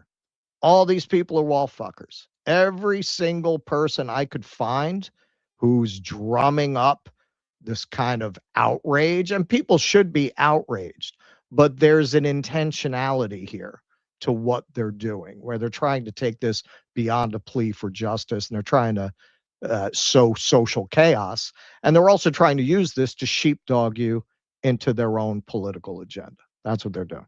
So wall fucker, all the way back, 2015, it's the first year she was elected as an MP, all the way down to now. I sat down with Elan Levy recently to talk about anti-Semitism and how we must stand at Israel at this difficult time. On this year's Yom HaShoah, we remember I don't even know what the fuck that is. We remember the brutality that the Jewish people have suffered. Never again is now. Am Yisrael Chai. Yep, wall fucker. And of course, Elon, oh my God, he's big. He is not the only. I first heard about this because he would not stop, and I would see his tweets about this. That was the only reason this was even on my radar. The West has created an utterly evil state religion where an accusation of racism is the greatest offense that can be committed, even worse than rape or murder.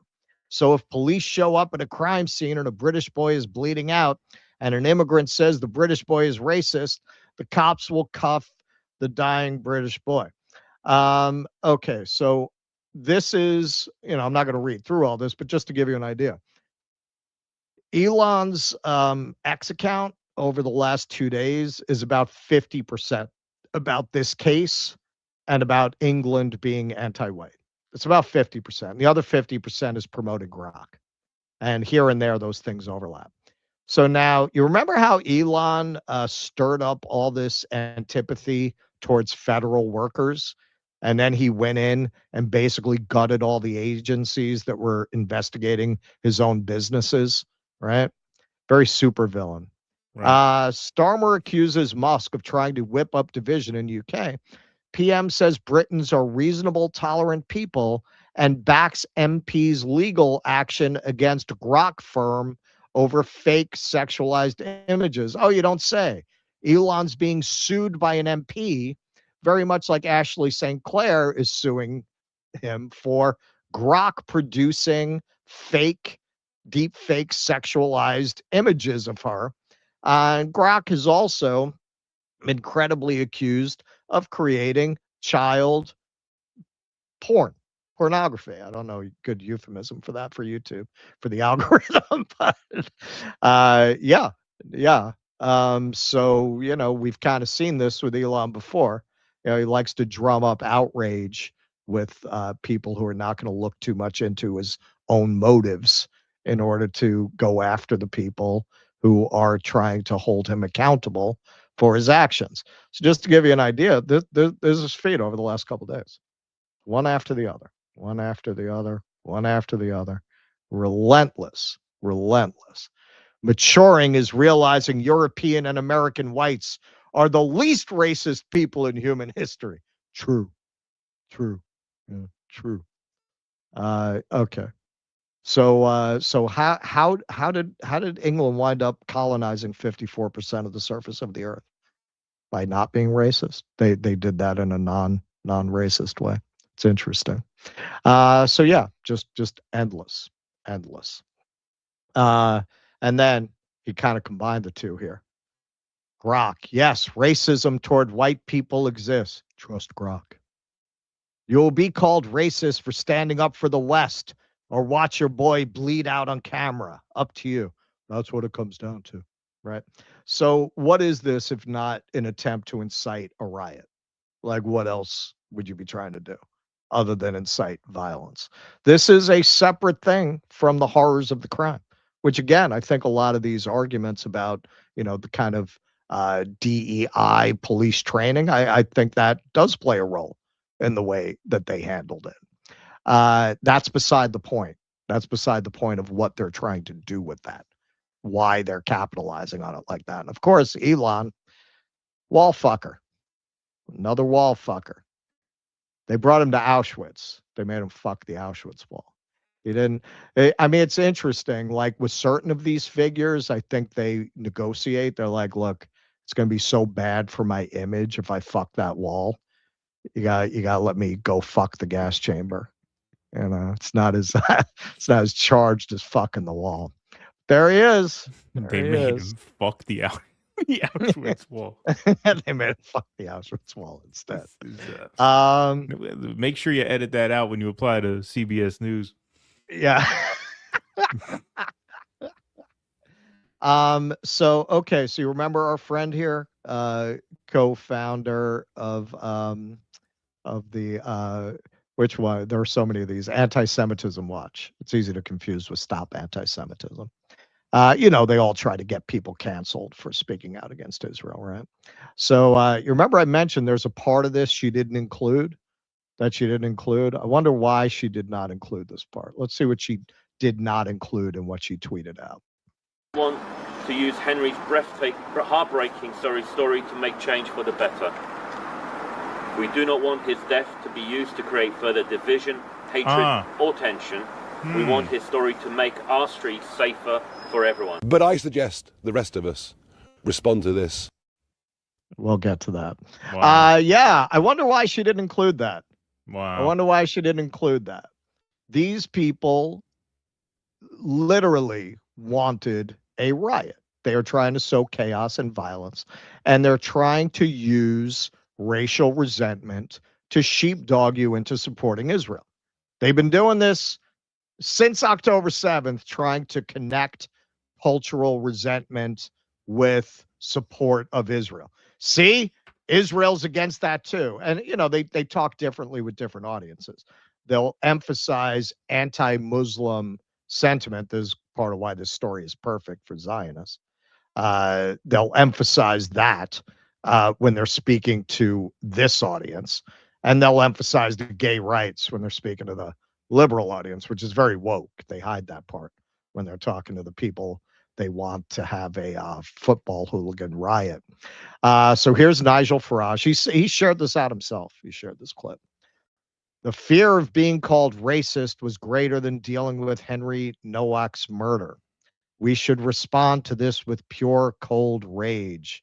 Britain's historic way of life is being thrown away. You got a lot of Brits who are very upset about not being able to kick Indians in the back streets of Calcutta anymore, who are prepared to riot about it. Pure, cold rage. Oh, whoops, sorry about that. Let's see the more extended clip. Think of this. The biggest fear a police officer now has going about his or her duty on the street is the fear of being reported for having acted in a way that was racially biased. That fear, now greater than dealing with a dying man living on the ground. Henry's family have responded to this in just the most extraordinarily dignified way. But I suggest the rest of us respond to this with pure, cold rage. This is wrong. All the values and standards of living in a free country where everybody is judged equally before the law have been trashed and thrown away. Okay. All right. So what's his record on fucking that wall? There he is. The head, and there's a good example of how they put all these things together. This is a week after the October 7th. The head of the FA's diversity agenda, which encourages campaigning for all sorts of woke causes, is clearly openly hostile and prejudiced towards Israel right from the beginning. Making that connection. It's the wokies. It's the wokies who are against Israel. It's astonishing that this is not a bigger story. The man should go. And more recently, to understand Israel's action against Iran, we need to recognize the total failure of the deal struck a decade ago. The USA, EU, and British government's naive agreement allowed Iran to fund multiple terrorist groups and to speed up their nuclear program. The Iranian regime wants to wipe Israel and its people off the map and are close to nuclear capability. Who can blame Israel from trying to stop this? The Iranian people deserve better than the current brutal regime. Get it? Get it? This is the whole point. This is the whole point. They get you angry about this in order to get you to support that. This is what they do. And this is really funny. This is really funny. Not only is he a wall fucker, he's a Covidian. He's a Covidian. This article about how Israeli bars were offering free drinks to get the jab. Here's Nigel Farage. Let's get to Israel. Let's get to Israel. This is February 2021. Now, it's funny. You want to see the grift. You want to see the grift. By later that year, it had become clear that his audience of regards and morons were not in favor of that position. So later on, Israel, a heavily vaccinated country, is now pushing a fourth jab against COVID. Oh, wow, look at that. Where will this end? Will it ever end? Before he said, let's go to Israel because they're offering the jab. But they realized that didn't play. So he flipped his whole position. And then, of course, there's this. This is what this scumbag said when Sarah Everard was kidnapped, raped, and murdered by a white police officer. For the killing of Henry Nowak by a brown Sikh man, he calls the British public to rage. And this is his own tweet. We must not allow the tragic murder of a young woman to turn into attacks on men and attacks on the police. Very different position about that than about this. I wonder why. I wonder why. And of course, Tommy Robinson, major wall fucker. Major wall fucker. What is it? Like all the right-wing figures there in England, they're all wall fuckers. Every one of them. It's amazing you could get anyone to take them seriously. So Martin Harmer, like nobody notices this. Right on cue, we have violence against the police, and referring to Farage, he'll use any situation to stir up hatred and division. He shouldn't be allowed anywhere near government. Yeah, we got a few of those over here too. So let's see some of the fine specimens who answered Farage's call.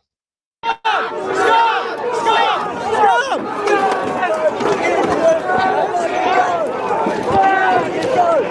was completely unnecessary.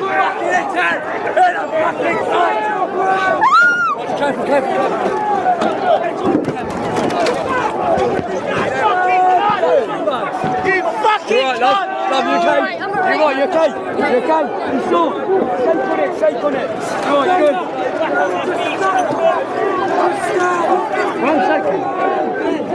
Well, if you don't want to get hit, move there. That's where the cameras are. Yeah, I know. Yeah, no, these aren't fascists. They're not fascists. Not at all. How about this guy? No fascists here.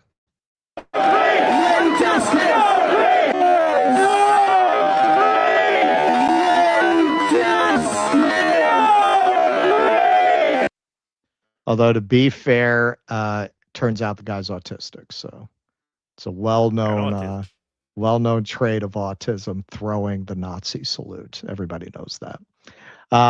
So here's a video from Young Bob. Don't know him over here. He has a pretty big account over there. Protesters are now setting dumpsters on fire and pushing bins towards the police line. This is the sort of escalation and civil unrest that happens during mass migration.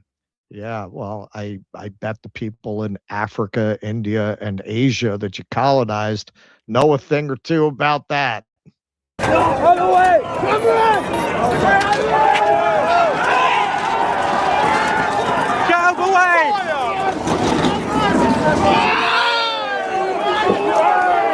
Fucking into it! Drop the beat!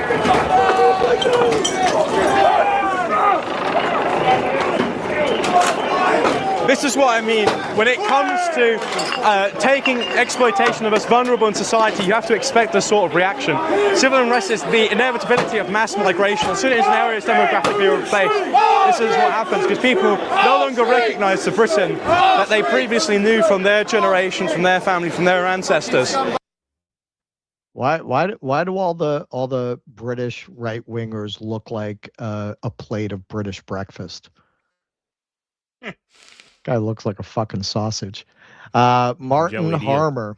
Yeah, jelly deal. No, daft lad. This is what happens when Farage calls on people to respond to this with pure cold rage, and Tommy Robinson stirs up his followers. And we all saw the joy on your smug little face when people were hurling insults and abuse at the police. You know, it's funny, man. When this kind of attack on the police comes from the left, they all love the police. These people are all crazy about the police, except when they're not. This person is Thomas Moffat. Not only did he report on yesterday's disgraceful riots, he gave a rousing speech to incite them beforehand. So I had to look into it. Wallfucker! This is a great example of grooming and radicalization by the Palestine propaganda machine. An old age pensioner supporting an Islamic extremist terrorist organization, Hamas. Clearly, these people just hate Jews. Hashtag Israel. Isn't that funny? I mean, if you're somebody who's been walking around with a pure cold rage about this, as I said, it's outrageous. It's outrageous. I don't even disagree with the argument that the police training and its orientation towards a kind of DEI handling of crime is responsible. But that's not why they're focusing you on this. They could just as easily, I mean, if you want to be focused on outrage, there are incidents like this involving non-white people all the time. I mean, there are plenty of police crime against non-white people that they could get you outraged about, but that wouldn't serve their agenda. However, it does serve the agenda of sheepdogging liberals, and that is the purpose of it on the other side. This woke and anti-woke, it's the same thing. It's two different traps for two different mice, all meant to sheepdog you into support for a Zionist-oriented foreign policy. Keir Starmer condemns riots in Southampton. 11 police officers and 1 police dog were injured after crowds, including far-right agitators, attacked officers in Southampton in what was billed as a protest about Nowak's death and his treatment by police. Speaking earlier on Wednesday, the policing minister, Sarah Jones, condemned the violence, also saying that anti-discrimination guidance to police that black and white suspects should be treated differently gives the wrong impression. The National Police Chiefs Council announced it would review the anti-racism guidance, which advises police to treat ethnic minorities differently to get them better outcomes, and which some have blamed for the actions of the officers who arrested Nowak. Nick Timothy, the Shadow Justice Secretary, said in an interview on BBC Breakfast on Wednesday, quote, "Our law enforcement and our criminal justice system are being corrupted by political correctness and left-wing ideology." The NPCC says in its anti-racism commitment that it aims for, quote, equality of policing outcomes of people from different ethnic groups by responding to individuals and communities according to their specific needs, circumstances, and experiences, unquote, and that this does not mean treating everyone the same or being colorblind. Jones told BBC Radio 4's Today program, quote, "We think the language is wrong and it gives the wrong impression. I don't think it affects how our training is doing, but people are right to ask questions when they have seen such a horrific incident." On Times Radio, Jones said, "Everyone must be equal under the law, and we must ensure that is the case," adding, "We can't shy away from what are historic and legitimate concerns about racism within police forces." Exactly. And that's the part that you're not going to hear from Nigel Farage. Like, hey, I've done whole segments at the height of DEI about the 1619 Project, but I've also come around to the position that all this is a psyop. This is all intentional. Like, yeah, of course it's crazy to go beyond. We need to be sensitive to a history of racist policing when we go into non-white communities, and to take it to explicitly, as that text says, treat other communities differently. I believe that's the intention. The intention is to create situations like this, which you are inevitably going to do if that is how you train police. If you train police, treat non-white people differently from white people and favorably towards the non-white people, you are opening an enormous opportunity for people like Farage, for people like Elon, to gin up these kinds of riots. And that's what they want. That's what they want. There's a certain kind of person who's inclined to respond positively to the idea that you should discriminate against white people. The Ibram X. Kendi, the only way to address past discrimination is present discrimination, which is naturally going to incite these kinds of white nationalist riots. It's going to give a lot more credibility to white nationalists. The point of it all is to keep all of these parties fighting so that they can't effectively mount any resistance to the actual ruling class agenda.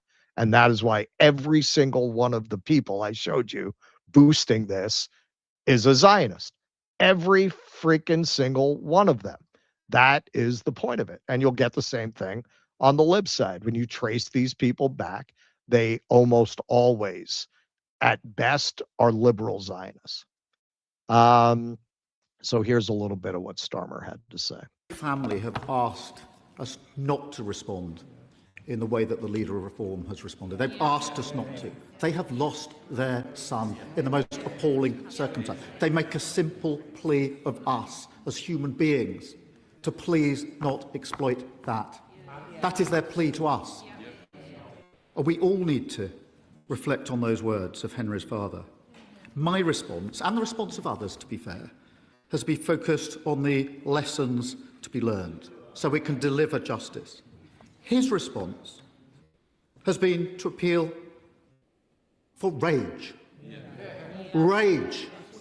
That's his response to a father who's lost his son, and ask for that not to happen. Exploiting this tragedy to create grievance and division would be wrong in any circumstances, but to do it when the family are expressly saying, please don't, is unforgivable. It shows exactly who he is. So, yeah, I mean, the father did expressly ask people not to do that. Obviously, Farage is an absolute scumbag. And none of that, again, as we said from the top, none of that takes away from how horrific this incident is. I think the police should be prosecuted for manslaughter. I think it's good that it looks like the police are looking at revising their training and their instructions to police. While at the same time, you cannot ignore the fact that there's a history of racist policing. You do want to train police in not being racist, but you can't take it to the point, well, treat people better. The point of the training should be treat everyone the same way. I believe that's intentional. I believe they want to create disorder and chaos among the people. But if you are somebody who gets caught up in these things, remember, these people are not on your side. You're a pawn to them. They're using you as a pawn in a game that you don't even really understand. Nigel Farage, Elon Musk, they don't give a shit about you or improving your life in any way. You give them their way, you're going to be like Ready Player One. You're going to be living in some kind of pod in debt slavery where you sit and all day long you power the machines and go back to your pod until you do it again the next day. They don't care about you at all. And when incidents like this happen, this is why they fully capitalize on it, because it's a perfect opportunity to manipulate you into directing your rage at the wrong objects. The right objects being them. Well, it's funny. In some ways, we are further along in our police state apparatus than they are. In some ways, they're further along than we are, right? I mean, over there, they'll throw you in jail for wearing a T-shirt, right? Yep. If it's the wrong T-shirt. But over here, obviously, we are much more punitive in our carceral system. And if you notice, they don't try and as directly gin up the kinds of actions over here as they do over there. Like if you can't push a fucking dumpster with a fire inside it at a cop in America, you go to jail for a long fucking time if you do that. Yeah. That is a long fucking time if you do that. So you notice they don't encourage that here, because if their followers follow their I would say implicit, I won't say advice, because also, as a free speech our person, cops carry guns. That's another. Well, there's the thing. There's more. Right.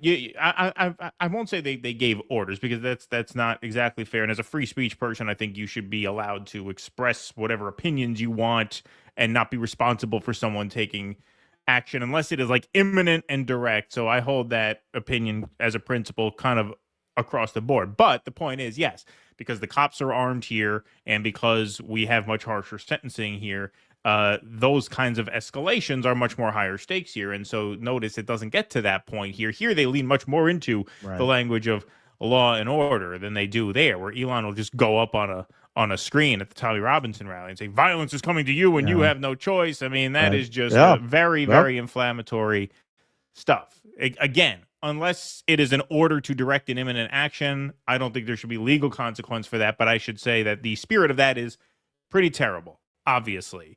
And it should be frowned upon and pushed back upon through dialogue, of course, of a different kind. Now, big picture, when you look at an incident like this, I remembered when we covered the incident during, I guess, what you would call, peak woke, where that teenage autistic girl was getting cuffed for saying that the cop looked like a lesbian, right? And, I remember covering that, and, you at the time as well, we had to kind of like watch how we covered it and watch what we said, because at that time the liberal mob was leaning on social media companies to censor people who said the wrong thing about stories like that. It was a very, very tense environment from the other direction. But when you have responses like this, it is just a downward spiral into authoritarianism, right? Of course it is. Well, that's what they want. Yes, exactly. Like, unless people actually put principles of freedom and free speech and decency, and by decency I mean, honoring the wishes of the bereaved father when he says don't do this. Like, if you just pounce on every opportunity to pour salt in as many open wounds as possible, that just goes one way, the wrong way. There's no getting out of that. There's no winning that fight if you're an ordinary person, because when society collapses, the divisions become very, very clear, and those divisions become class divisions, because those who have the most capital and the most power and the most technology and the most important connections to those with even more capital and more power and more technology than they do are, of course, going to consolidate, and everybody is going to be left to fend for themselves outside the gate. So it's it's a horribly dangerous path to go down on both sides, which is why I think, yeah, you're right. It's obviously manipulated from both ends. It's obviously an establishment playing both sides against the middle. And, nothing could be a more clear example of that than when you look at all these people essentially have the same worldview, right? Yep. It's different packaging, but it's essentially the same worldview. And it's a Western supremacist and Western chauvinist worldview. That's why they're all wall fuckers, because they all buy into the clash of civilizations narrative as it pertains to all of these big foreign policy questions. This is a matter of survival. It is us against them.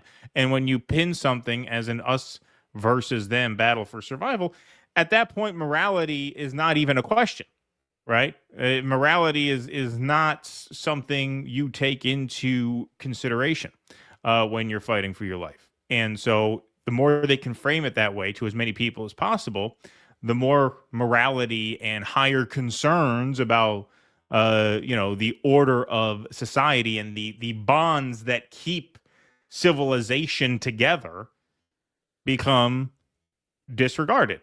And the more that dynamic sets in, the stronger the hand of oligarchs. And that breeds a fascist dynamic, of course. Well, this was tailor-made for that. The fact that he was a Sikh, that was perfect for them. They were not going to waste the opportunity to get everything out of that they possibly could. And the fact that the incident is legitimately horrific.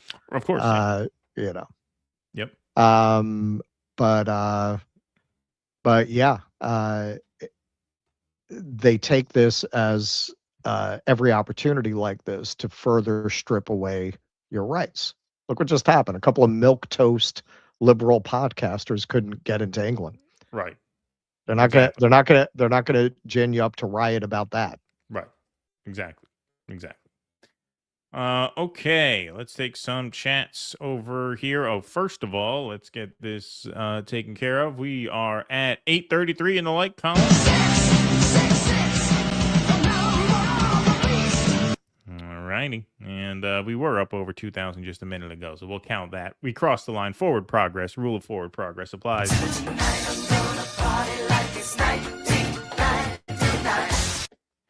All right, let's go to some rants and some chats. David Watson says, my book Surveillance Noir, Being Watched in 21st Century Film and Literature, comes out today. Would love to advertise on the channel. Okay, cool.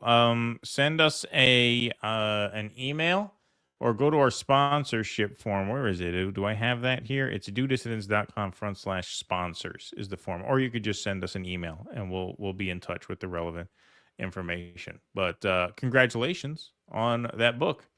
Mark Pugliese, Hedges described Weiss as a human hand grenade. Thank you, Mark Pugliese. Jolly Man Big Boy, CBS means complete bullshit. Thank you, Jolly Man Big Boy. All these people, says Vientakis, that align with Barry Weiss are just showing that the word is actually capitalism, the practice of following who you think is in charge. Freddie X says, lots of lawyers work without proverbially peddling their ass. That's true, Dobular. You're making pennies off this guy who's doing it. Some of us who has to punch the clock for healthcare. Free the Hormuzians. Are you a lawyer? Are you a principled lawyer, Freddie X? Is that right? Congratulations. Good man. It's true. There are some lawyers who really are passionate about sure. that. Yeah. Well, I'm saying, man, if I went to sell out, I'd be like a corporate lawyer. Right, exactly. Like if I were just in it for the money. Right. Schellenberger, Taibbi, and Tracy have been bought off by the autistic tech and Zio billionaire class. Taibbi even sued someone over that accusation and lost. And he lost. Book. His book, yeah. Where's his article about that? Yeah, where is the article about that? Xander Varkov says, maybe we can finally get true journalists like Matt Taibbi, Tim Pool, and Jeremy Hambly to save 60 minutes. Nina Can. Wait. You're gonna see Taibbi on there. You're gonna see Schellenberger on there. They should have a show, the three of them. Tracy, yeah, it'll be fun. Panel show. Homelander, Laser Eyes, us and MAGA put you in the ICE jail labels, domestic terrorists. Vientakis, Prime says, by the way, Russ, have you started on your next set of toilet bowl reading yet using what I sent? No, I haven't given him your thing because Russ lives in the city. We're going to probably see each other. I don't even want to announce anything. There might be an event that we're doing later this month. We can't say anything about it in case it doesn't come together. I got shit from Asia to give to him. Yeah. You know what I just started reading? And I met the author at Katie's New Year's Eve party, Joel Wheatley, I think his name is, Finks, about how like the Paris Review, like 2 of the 3 people who founded it were working for the CIA. And a lot of the people who wrote for it were working for the CIA. Like household names. Like all of these people, I don't know that this is in that book, but like Steinbeck worked for the CIA. Right. Like that whole, the more you look at this, the more you realize, I mean, this kind of goes back to our last segment. There is no organic culture. There never really has been in the post-war era. Like it's all been manipulated by intelligence agencies. Everything you think was organic was not. And money. Vientikis, I think CNN still has the video up on SpoogTube of what actually happened at Tiananmen. By the way, looking into China recently, I've discovered the term tofu dregs. Look it up. Thank you, Vientikis. EO Shush says, did you hear that Peter Thiel moved to Argentina? Yes, the Zionist libertarian paradise. Is shit getting ready to go down here? Well, some people are saying that. Some very smart people are saying it. V. Nettlesbaum, they should at least change the name from 60 minutes to 6.2 minutes, 53.8 minutes, placating to Israel, 6.2 minutes for everything else. Thank you. Email sent. Get the person you pay well to check your email, including spam, because you guys obviously make so much money for those that remember. Thank you, Vientikis. Just want to make sure it's printed out over and over again. U.S. cops are trained by IDF. I met one of the IDF training, and yeah, I think it's the same for UK. Yeah, I don't know if it's the same for UK, honestly. Oh, George says, I have a friend who has experienced this and assures me this is the norm in England. Incurious and incompetent at best. Stoop Sign says, this is one Sikh man. Sorry, Russ, I know you hate puns. Yeah. Yep. Oh, that one was rough. That was a rough one. Judy Denmark says, so the Brits have won this round. Their police are stupider than American police, even if they are more polite. I'm not including ICE in the competition, though. They are in a class by themselves. Yeah, well, they're not real cops. Those they're not cops. Backbenchers from the Fargo Bowling League up there. Oh, George. Yom HaShoah is Holocaust Remembrance Day. Siren holiday, no question. Yeah, Shoah. Well, I knew Shoah is the Holocaust, so it must have something to do with the Holocaust. Yeah, but I never heard of it either. Did they have that when I was a kid? They kicked me out of Hebrew school when I was 9, so if it happened after that, that might be why I don't know about it. I thought you were born before the Holocaust. Ha! Zing. Look at that one. See? Still got it. Quick on my feet. Let me tell you about the night I met you. Yeah. Freddie X, I have to go help godless corporations wrestle at 2:00. Great segments today, fellas. I'll try to watch the replay. The Gambino tribe is misunderstood. Thank you. Yeah. P. Walker, His Majesty's race hustler, Nigel Farage. That's right. Let's see. Do you think that the woke approach to invoke foreign policy support will work? It's a good question. I mean, I don't know. I mean, I think it already has worked to an extent. Yeah, I mean, the Israel thing is not taking because there's a core problem with this. The kind of people you're going to get out there to do basically a white nationalist riot, they historically don't like Jews. This is the problem they're running into. The kind of people that appeal is going to speak to tend to be anti-Semitic. Right. It's very hard to get them on board with the Zionist program. Right. Which is a perfect segue into our UFC segment, I think. Let's talk about this a little bit. They have the big cage match coming up at the White House lawn on June 14th, apparently 10 days from now. And so this guy here, Sean Strickland, famous UFC fighter, has been kind of, shooting off at the mouth about current affairs recently. So on May 19th, he said, Kentucky dropped the ball. Look at that. Look at that. Massey supporter over here. It has nothing to do with Thomas Massey losing. It has everything to do with a foreign government and its supporters lobbying $30 million to protect its interest of a foreign government. This isn't America first. I'm more committed to never vote for an 8-pack candidate again. All right, so he keeps going here. Memorial Day is a psyop. Some crooked whore of a politician standing over a gravestone, waving a flag, thanking Americans for dying because of lies. The intelligence community said Iraq has WMDs. Thousands of lives, trillions of dollars. Wow, that's a base post. When was the last justifiable war? Vietnam, Iraq, Afghanistan, Iran. Don't honor vets that died by being a propaganda mouthpiece. The ones destroying the republic are the ones in power. Wow, he's pushing it here. I hope Benjamin Netanyahu goes to UFC 250. It will set the record for the loudest public shaming. Yeah, this is a good way to get yourself disinvited. If I've learned anything from Iran, it's goy slop is a real thing, and it's 34% of Americans' favorite food. Yeah. This guy's a UFC fighter? Yeah, this guy, keeps going. This guy just, didn't That's really pretty stop. fucking based, man. Pretty relentless, yeah. Maybe his head got knocked into place. Sean Strickland says he's banned, from attending the UFC White House event. I made fun of Israel and Epstein, the only male American champ banned at the White House. Yep. So apparently he is reporting that he has been disinvited from the event. So here he is recording his quote-unquote apology. I'm not surprised, but I got the call. I got the call. The UFC higher-ups called me, the big names. And they said, Sean, I got to apologize, but you're not Israeli enough to go to UFC 250 Israel edition. The White House didn't clear you. And I'm not really surprised, I'm not really surprised. So, I think moving forward, I would like to just apologize to Israel. I'd like to say I'm sorry, I'd like to apologize to Trump, and I just want to prove that I'm Israeli enough for you guys. Like, for instance, whenever the list disappeared and Trump goes out there and says to everybody that he can't really go into it because people that by association will get prosecuted and their names will be tarnished. I want to apologize because, I don't want them to be prosecuted. Or, when Trump goes and bombs the fuck out of Iran that no Americans agree with, that costs Americans $5,000 to $15,000 to go fight Israel's war, I want to apologize. Sorry, I've been a critic of that, My allegiance was apparently in the wrong place, and I just want to apologize. Or when Trump goes out there and says, hey, Trump, your approval ratings are the lowest it's ever been across all demographics. And Trump says, well, you know what? I have a 99% approval rate in Israel. I want to apologize, and I want to repent,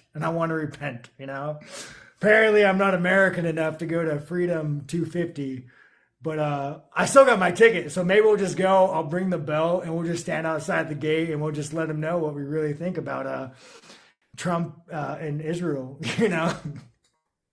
I mean, I would so love for this to suffer the same fate as the concert. Imagine now the UFC fighters start dropping out one by one. I mean, they should. Yeah. That would be great. Marjorie Taylor Greene probably likes the idea. She says, God bless UFC champ Sean Strickland. He's a great American and has now been persecuted by the Trump administration for his First Amendment free speech. Unreal. Here it is. It's true. They banned him but invited Bibi. Good luck with Gen Z idiots and the younger generation's idiots choosing the Israeli genocidal regime over Americans that voted for you to stop funding and fighting foreign wars and just help Americans afford life is going to be your downfall. I hope protecting the Epstein pedo elites is worth it. Damn. Here's the ranting Texan. So here's Scott Strickland getting some moral support from the ordinary folk. To say, Mr. Strickland, how dare you not be American enough? I mean, Israeli enough, or Albanian enough? Fuck, I don't know. One of them, or is it Polish? Who knows? Whatever country's throwing this event on June the 14th in honor of the highest approval rated president in Israel. It's amazing. It's amazing. He should. I'll just run for prime minister in Israel. It's like, that's, I sound like Louis Armstrong more than Trump. But anyways, how fucking dare these cocksuckers freaking have the nerve to freaking tell an American they can't come to an event that's in America. You know what I'm saying? I don't know, dude. This is freaking crazy. This country is full of shit, You know, that's what we ought to do. We ought to freaking get a whole bunch of people to go out there, hang out with Sean, and freaking just ring the bell horn, blow the freaking blow horns, and freaking ring bells and shit through the whole thing, and have our own little party outside of it.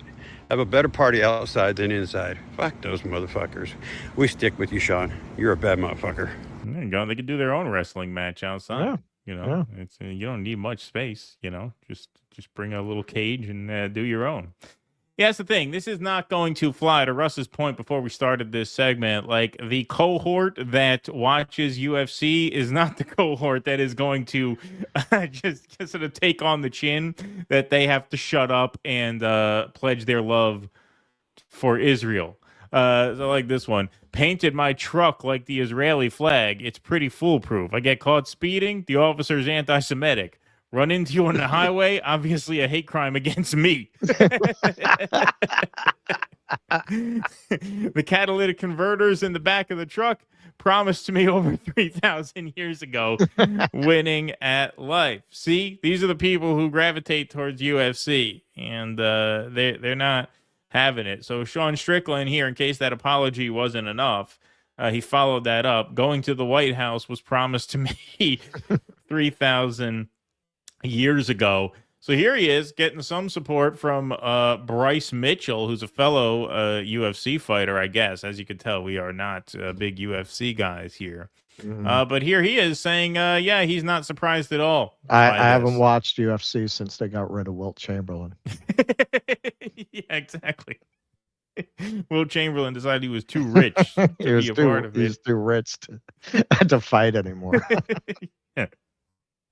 Got banned from the White House for talking about Israel. I'm not surprised at all. Freedom of speech is what really makes this country great. And when you can't criticize a foreign nation, come on, man. We ought to be able to criticize our own nation, let alone a foreign nation. In fact, that's the only nation you're not allowed to criticize. Something's going to change because evil empires don't last forever. There's always a rebellion. What are your thoughts on the UFC White House just in general? Like, I do want to be on the card. You do want to be on the card. I do. And this is what I got to say. First off, I ain't jealous of any of those fighters. I'm so happy for those fighters. If they need me to fill in, if I'm healthy, hey, I'll do it. For the UFC, I think it's great. It's beyond great. I doubt your invitation is in very good standing at this point. Yeah. I think that ship sailed about 15 seconds ago. It's literally the perfect scenario. But what I think personally is that our government is desecrating its role in society by entertaining sports. Our government is to protect and serve the people, and really should be as minimal as possible. That's right. These guys are pretty smart for guys who, knock each other's heads around all day, every day. Yeah. Like, I've never heard a baseball player say this. No. Never. When you're doing all of this stuff, hosting sporting events, it's really outside of what the goal of the government was intended to be, because our tax dollars and resources are funding this operation. And like I said, I'm not criticizing the UFC. I love Dana. I love Hunter. I love Sean, Mick. I love all of them. But the government should never be hosting sporting events because there's more room for corruption, and we already have a corrupted government. The government is supposed to protect us, not entertain us. That's right. Damn. Well said. But not only is the government going through with this UFC fight, at least as of now, not enough of them have quit to provoke Donald Trump into trying to cancel it. But this is actually real. Unbelievably, it's real. President Trump is floating the possibility of keeping the UFC arena on the White House lawn, built for a series of fights on his birthday and Flag Day permanently. Yes. Now, don't get me wrong. I don't think this is likely to happen. But the fact that he is even pitching this is just so amazing. I mean, we've said, imagine a Democrat did something like this. Imagine a Democratic president did. Imagine Barack Obama had the White House looking like this, with a UFC cage on the front lawn and more than half of the building in ruins because you demolished the East Wing in order to build a ballroom to yourself. But no, he actually did pitch this in a TikTok video. And so here it is. This is actually real. This is from the White House TikTok, as confirmed by the real ABC News. It's kind of amazing that this is not a prank or AI, but it's not. The Eiffel Tower, 1889 it was built. It was supposed to be taken down immediately after the World's Fair. And then they said, you know, we sort of like it. Let's leave it up a little bit longer. And then they said, let's leave it up longer and longer and longer. Well, they never took it down. And, you know, we're building something in front of the White House that's quite attractive to a lot of people. It's going to have the big UFC fight on June 14th. And I'm looking at it, and maybe we'll never, ever take it down. I mean, yo, what did I say? Idiocracy, too kind. Too kind. I mean, I didn't even understand it. I saw Chuds go on X go, yeah, we'll throw a tarp over it. I didn't even understand what they were talking about. Now it makes sense. Now Yeah. Yeah. The huge fucking UFC fight. Now, of course, I guess that is a testament to America. But of course, the price of admission is you cannot criticize Israel too loudly or else you're not invited. Once again, this just, you know, runs up into a dissonance between your target demo and their sensibilities. This is why the whole insistence among the Zionists that like Tucker and Candace and the sort of anti-Israel right are the woke right. No, you guys are the woke right. You guys are the woke right. They're the anti-woke right. And that reflects in the audience. You think UFC fans are the kinds of people who, let's just start at the basics. You think they're the kind of people who love Jews? I don't know. I mean, not to cast aspersions on anyone, but as a, neurotic, self-deprecating New York Jewish guy, that never really seemed like my scene. All right. No offense. All right. You guys do your thing. That's fine. Take it one layer further. Are they the kind of... It's like trying to find a Zionist at a monster truck rally. Yeah, right. Exactly. It's like a Woody Allen movie that, Woody Allen would get dragged to a monster truck rally or a UFC fight, right? It's a classic fish out of water story. Right. Okay, so you could start there at the most basic. Then go one step further. Are they the kind of people who are going to take kindly to being told they're not allowed to criticize a foreign country, a Jewish state? No, that's why that kind of meme play that I showed you there, not uncommon and not unanticipated. Yeah, I mean, of course, this reality is just staring you in the face, and, the MAGA base are the very kind of people who are going to be quick to notice that. That's why the MAGA base is about half of what it used to be. Now, once again, my hope is that enough UFC fighters pull out to the point where, they have to change the events here and use the ring for something else. Okay, if the overpaid anti-Semitic losers don't want to fight for our entertainment, we're going to have a wet t-shirt contest on the White House lawn to celebrate my birthday. Anyone with good tits is welcome to participate. This is a bipartisan pro-America event. AOC, hate her guts, got great tits. She could come and be a part of it. Lauren Boebert, don't like her either. She's a traitor, but you know what? Very, very nice rack on her. She can be a part of it. What are we going to do to replace all these losers who dropped out of the UFC fight because they can't keep their mouths shut about Bibi and the Jewish people? I hope it devolves into that. That would be pretty hilarious. Melania used to have great tits, but Baron chewed on them a little too much. Exactly. She can play soccer with those now. Yeah. So, I hope it turns into that. That would be pretty funny. Probably not at this point. It's probably too late. But yeah, just what I mean. Even the UFC guys, have to watch their mouths for Israel. Yeah, this has been their pitch since day one. That was what I saw at the douchebag dialogues. Like it hadn't even occurred to me that was the direction that all of these freedom of speech advocates would go in. And that's when I realized it's all fake. Right. It's all fake. They're all paid. It's all AstroTurf. None of it is real. If you really believed in freedom of speech, you'd be the first person to say this is terrible what they're doing to these protesters, right? Right. And if you're not going to say that, well, okay. So you don't actually have an opinion. You have a business, is what you have. And how are you getting paid for that? Because really, the more popular position among the audience you're after would be to question the control that Zionism has over our government. So you're not going after that.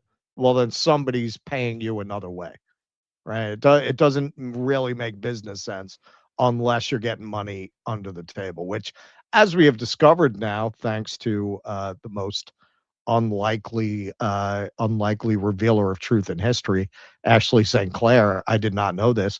You don't have to disclose as an influencer that you're being paid to express or support a political opinion or a bill the way that you do if you're advertising a product. All these guys are getting paid. There's absolutely no way they all end up in exactly the same place about Iran. They all end up in exactly the same place about China. There's no way. They're paid. It's all fake.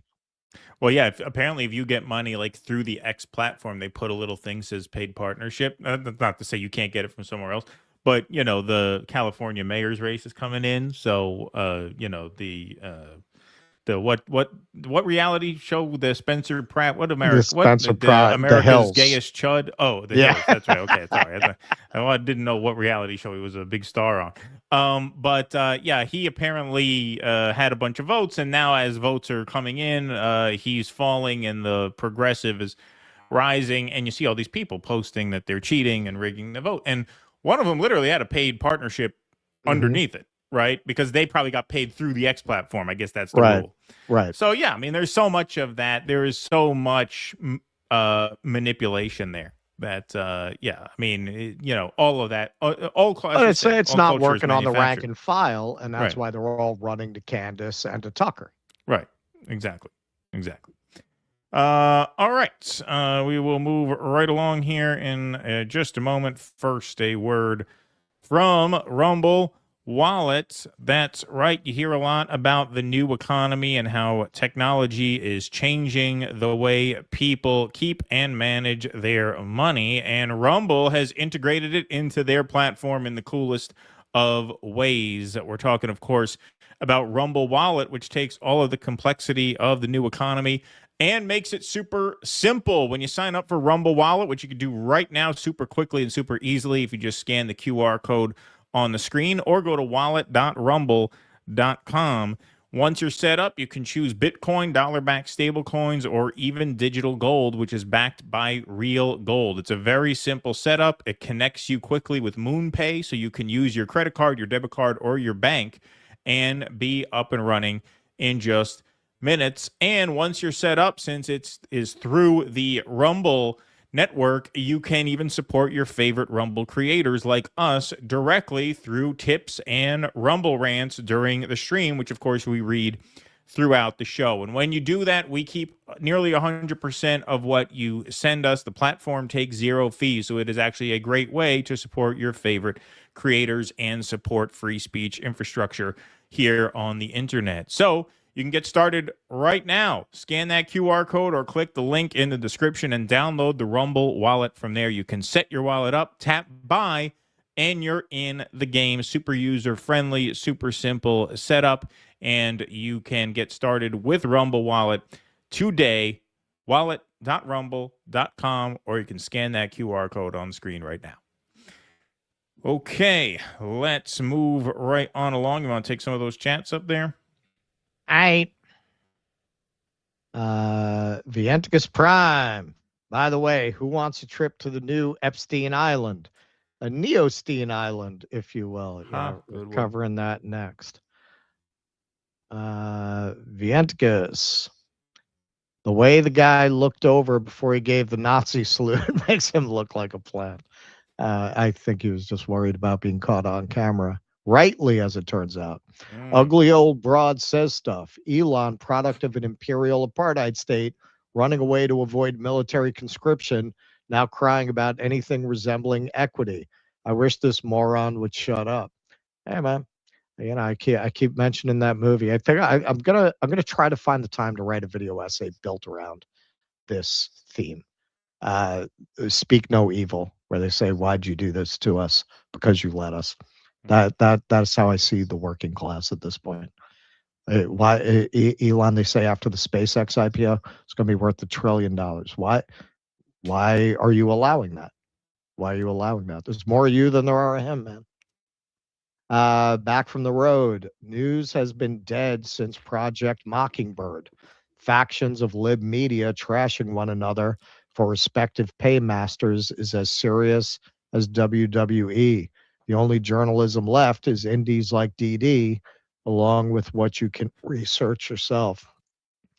You're right. You should get all your information from us. We're the only reliable source of information left. Tell all your friends. Yeah. Capricornio Solitario. Please talk about the Rick Chow case. It was unfair. Look, man, we were going to do my Asians are actually the real Zionists segment, but we didn't get to it today. Area Hermit Woman. Have you visited Donald J. Trump and Jeffrey Epstein Memorial Reading Room in Tribeca? I heard about that. Sorry, no, that's a real thing. Sorry, I paid YouTube. Rumble won't let me. Yeah, rent. somebody opened it up as a museum, right? Yeah. I should go there. That would be good for the show. That would be You a should good ask if we segment. could do a show from there. Yeah, yeah, I should stream from there. Yeah. Shai Guevara, top NOAC segment. I'd add the people protesting are politically adrift because there is a vacuum where there should be a workers' party union leadership with a vision for a way forward. That's the point. Until then, that's the point. That's the point, to make sure you never get that. To have people chasing their own tails, pursuing what they think is a cause that actually is just going to lead absolutely nowhere. Yeah. Every culture war, it's like, you watch these TV shows where they're always leaving you at a cliffhanger, but if you look at the show as a whole, nothing really happens, right? It's just one setup after another setup after another setup, and next week you're going to get the villain, but you can never get the villain. That would be the end of the show, right? That's it. That's what they're doing to people so that they don't actually do what you're saying. That's the point of it. P.W. Walker. How hard is the advice to the police going to be? For me, it can be summed up as a perform first aid. Yeah, that's so radical. I mean, look, from what I read of what the instructions were, yeah, man. I mean, that's like, I've spoken out against that insanity from, as Keaton pointed out, back when it was dangerous to the show to speak out about that shit. You didn't know if YouTube was gonna pull us off the air. I exoriate Robin DeAngelo and Ibramex Kindi. I don't really talk about it at this point because now things have tilted in the other direction, but I did when those things had more cultural force. Yeah, now there's pressure on the other side. It's Exactly. it's a pressure cooker. It's meant to destabilize things. Exactly. And that was the argument I made about that then. That its purpose was to destabilize. That's what it's there for. Right. Vianticus Prime. Wouldn't surprise me to find out that Zionists are using fake AI to form profiles on immigrants to ensure the violent ones stay and the decent ones get deported. That there's very conspiratorial.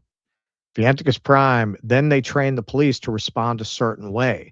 Zionists selling two products, each is favored by one group while detrimental for the other. Yeah, I mean, it's not just Zionists. Like, that's part of the agenda, but it's the ruling class agenda. It's keeping the ruling class from ever being confronted by the people they rule. Keep them fighting. Vianticus Prime. When people blindly follow these people into rage and riot, I can't help but think of George Carlin with the "Do you believe in God" bit. He was explaining animal husbandry. That's one. Why was that one $2 and the others are $1, Vianticus? Yeah. What makes you I was that? wondering that myself. Yeah, what makes you determine that? Kenman G. Apparently, Professor Gadsad is moving from Montreal to Mississippi to escape anti-Semitism. Really? Have you ever been to Mississippi? Has he been to Don't come back now, you fat fuck. You belong in the U.S. and your writing sucks. Really? You're kidding me. He's going to Mississippi to get away from anti-Semitism? Okay. Vianticus Prime. I know someone's in for a rude awakening. I know someone who's a lawyer and complained about immigrants taking jobs while working for a firm that brought over Indians for work. Yeah, these folks are not big on moral consistency. Nocturnal Human, have you seen Lay's is selling Argentinian beef flavored chips? It's funny. Ew. Yeah, they El are Crusto. actually. Yeah, they don't market it as Argentinian beef, but it's funny you mention that. Yeah, they're marketing it as what is it? It's Argentinian steak with the chimichurri sauce. Yeah, chimichurri flavored potato chips. I mean, I don't eat that shit to begin with. Eric Rousseau, have you been following the Brick and Minifigs Lego story? Proof cops conspire with capitalists against you. No, I have not. Yeah, Kit did a segment on that. I haven't watched it yet though. Crystal Waters, I would very much like to fight BB at the White House match like opening act. He'd do it, right? I'm an unarmed woman right. after all. Yeah, BB he's going to have a front row seat at this. Eric Rousseau, if all the UFC guys drop out, Trump can always enlist all the backyard Yeah, have ice wrestlers fight. Yeah, they could be the populating wrestlers. ice. And Snorky, how can you wrestle without mud and bikinis? That's what I always say. There you go. Whoop. All right, we'll do one more, then we'll move on. Vanticus Prime, I want to go to this UFC event just to see what goes on outside. All right. Antica says, "I like to keep you on your toes." So you gave $5 this time. Why don't you keep us on? Why don't you keep us on our toes with like $10? Yeah. How about that? 20? How about, How about 20? 50? Just Yeah. go for 50. It keeps us very on our toes. Mm-hmm. All right. So, oh shit, I didn't load in those other videos. Oh, all right. Well, I guess I'll take a few more then. Vienticus Prime says, "I also want to send Trump a football and label it for Camacho." Huh. Good one. Jolly Man Big Boy says, "Wouldn't Laura Loomer melt if she participated in a wet t-shirt contest?" I'm thinking it would be a congressional wet t-shirt contest. You have to be a member of government to apply. That's what I would think. Because otherwise, anybody could apply. But, it's a celebration of America. Stand your base. Thank you, Robin V. 179. Appreciate that very much. EO Shush says, "You guys have TDS. Where was this outrage, this energy when Obama put up a retractable basketball hoop?" Yeah, I remember that. What was the, yeah, man, that was a while ago when that came up. Did that come up in relation to the East Wing demolition? Is that what it was? It's so much news in so little time that, it really is almost impossible to keep track of. But yeah, I do remember that now that you say it. Yeah, he put up a retractable hoop. People said he built a basketball court, which he didn't. Apparently, he repurposed a tennis court and made it into a basketball court by putting up the hoop there. Thank you for that, EO Shush. Ken Minji said, "What happened to the roast of Netanyahu?" That's right. Yeah, they should have Patrick Bet-David come up and do comedy. Patrick Bet-David should come up and roast Netanyahu. Have a 5-minute comedy set there at the beginning. That would be funny, too, especially if Netanyahu is going to be there. Who knows? Maybe he's right. Maybe it will bring peace on earth. I wonder if they'll have the Maryland man there with Netanyahu. What's his name? Reza Pahlavi? I wonder if he'll get a front row seat with Netanyahu there, and they can have the future Iranian government on hand. Although now it looks like Trump has taken a liking to the gay Ayatollah, so maybe What a surprise. maybe he'll stay there. All right, we got one more YouTube chat just came in. It's a pretty big one. Thanks for that. I'm going to display it on the screen as soon as Jake's app catches it there, but thank you for that. Yep, there you are. Bo H 9373 says, "Big love from Syracuse, New York." Thank you for that. Let's get a prayer bell for Bo H 9373. Thanks very much for that. Appreciate that. From Syracuse, New York, not too far from me, just a couple hours west. Capital Region show here, upstate New York. So, any San Antonio Spurs fans in the chat? Who are Knicks fans in the chat? Is Virtuoso here? Virtuoso's not here. Virtuoso's probably hungover. It was a Knicks one last night. An exciting game. Oh, George says, "Is it just me who wants to see Mr. All Fine right, in got wet it. tee?" Randy Fine could do that. Good one. Good one. I forgot about Randy. Yeah, Randy Fine could be in the wet t-shirt contest. There you go. Have some Jewish representation there. All righty. Let's go with our last segment of the day, everybody. One more song. Okay, so Ivanka Trump doing her best impression of Gwyneth Paltrow pitching a yoni egg explained how she found her bliss while sailing on a Rothschild yacht to a secluded island. On an incredible project with my husband in the Mediterranean. It's massive in scale. I think that's an understatement. Can you explain? Yes, it is. It is. There's no power on this island. You're building everything from scratch. Who is this schmeck? Well, it's an unbelievable, beautiful That's what I was wondering. 1,400 hectare private island in the middle of the Mediterranean. We were on a friend's boat and we stopped for a swim. Effectively, that's how we found it. We swam to the islands. We went on a hike, barefoot all the way up to the top, and we were just captivated. And it stayed with us ever since. And over the course of many years, we developed the opportunity to help realize its potential and transform it, but with a lot of restraint and care, because the land is so beautiful that really the architecture has to be fully integrated into it, almost rise from it. You know, it's not even a business for me, despite the scale of it. We not only the island, but we have 5 miles of beachfront directly across from the island, this beautiful peninsula with a lagoon on one side, the ocean on the other, beautiful white sand beaches. For me, it feels more like a challenge than anything else. The culmination of all of my experience in real estate, all of my travel, a lot of reflection on how I want to live, how I think people increasingly are wanting to live, and trying to really build something that's a tangible manifestation of that. That requires a lot of vision, the collaboration of some of the greatest masters that exist. So I was just there walking the land, really just trying to sort of be with it and experience it alongside some of the greatest living architects of our time, like true masters of their craft, people with integrity so absolute. That sounds very like there nice. will be no compromise. And that's something we want to create there. So we're very excited. No, she's right. I find myself increasingly wanting to live on a beautiful resort full of white sandy beaches and great food and entertainment. I increasingly that sounds good to me. She's very intuitive there. She really understands the average person. Yeah, my journey growing up in a welfare home and becoming a car thief and a drug dealer has really led me to feel like I want to live on a private island. Yeah, exactly. Yeah. With billions of dollars. That's where my life's journey has taken me.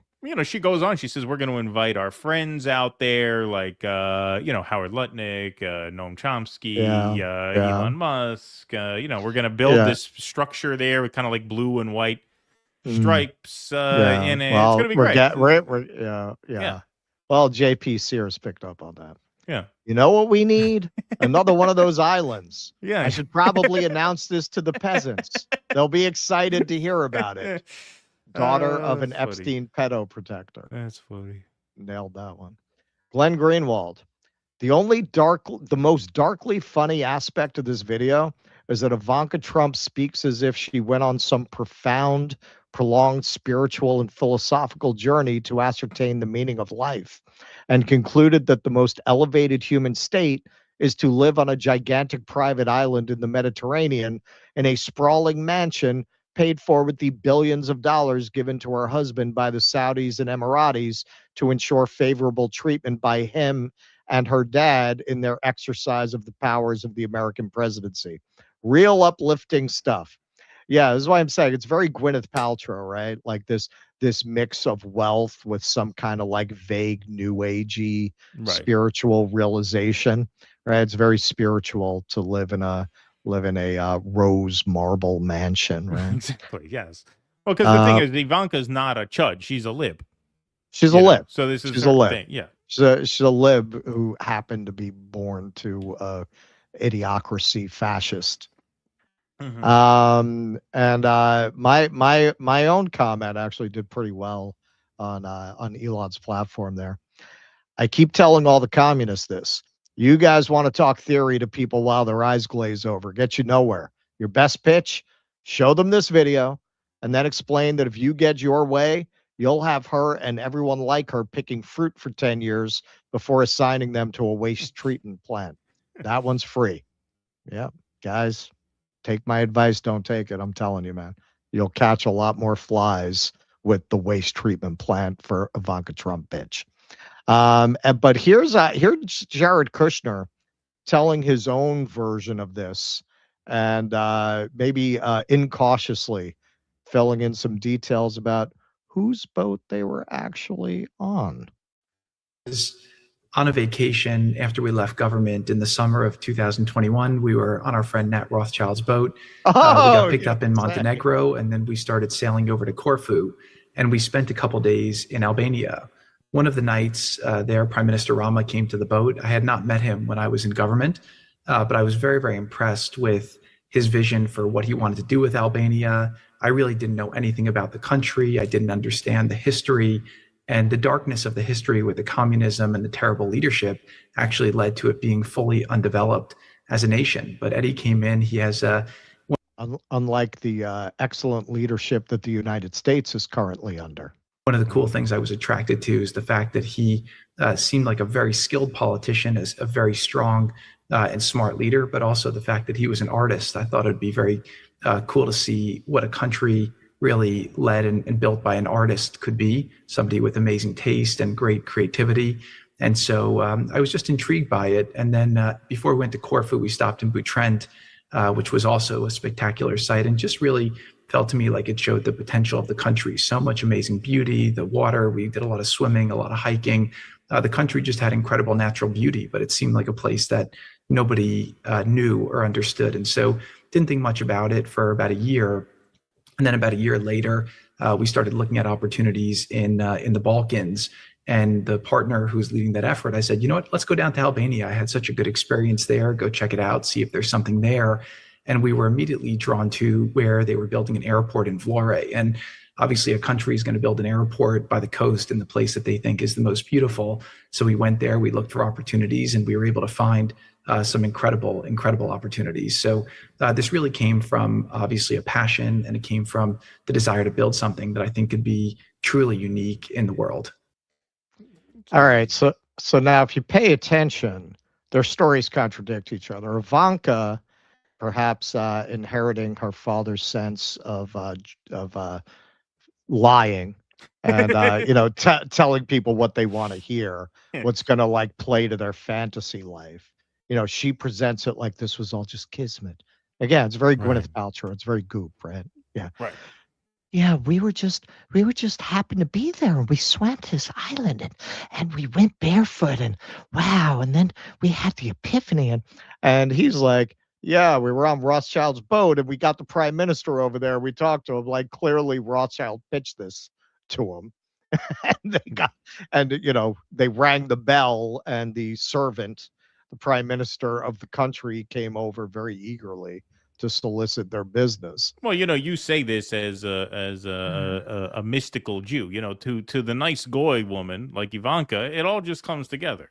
She doesn't get the same look behind the curtain that a guy like Kushner gets. To her, it's just, oh wow, we were on this boat, and look at that, it just happened. Well, it's like Rosemary's Baby. They don't let her look behind the curtain when the devil, impregnates her. Exactly. Yeah, it's easy for us to say she was lying. She doesn't see what we see, Rathbone, meet the new Epsteins.